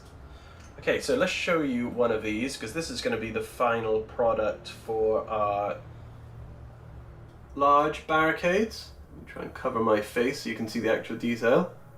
So that's the detail for the larger barricades. It's going to feature on the gaming board. And then these are the smaller ones. I'll show you one of the dry ones. But yeah, really happy with them. I'll just pick out a few more details tomorrow. I might end up painting the metal rims of them. Friday might be a miss, that's okay. That is absolutely fine, Big Brain. You, as I said, you're more than welcome to tune in and tune out whenever you wish. But that, either way, is going to be our regular sort of programming days. Cool, so we have, all in all, we've got our shipping container done. I'll show you one last glimpse of the shipping container. Our Katachan, which is very on theme for tonight's conversation, actually. Our Katachan shipping container is done. I know you're probably wondering why I'm showing you that, and there is a little transfer on there somewhere. Rodney Gall, 6:13 PM here in the States, EST. You've got plenty of time to do some hobbying, Rodney. Here, however, it is 11:15 in the evening, well, in the night, and we are going to call it an evening. Just join for a second, Big Brain. Exactly, Big Brain. You can just have it in your pocket and tune in for a second. So, alright, let's do the wrap up here then, guys. Thank you very much for joining me. If you are new here, I've got all the links down below. You know, the best way of helping the channel, if you enjoy the live streams and helping me do more of them and do them for longer, is to become a channel member. They are available down below somewhere, but it all helps. Viet Cong, I'm going to go and I speak later. Well, Viet Cong, so am I. So, again, thank you very much for joining me, guys. I will catch you all on the Discord. Link to that below. Yeah, we've got loads done this evening, and I will catch you guys in the next one. It has been fun. I will see you on Friday. Fragai, it's 12:15 in Germany. Fragai, you're dedicated. Big Brain, a kick-off week a ting across the world. Rodney, goodbye. Alright guys, I'm going to sign off. I will see you all very soon. Thank you very much for joining me this evening, and I will catch you all on Friday. Goodbye.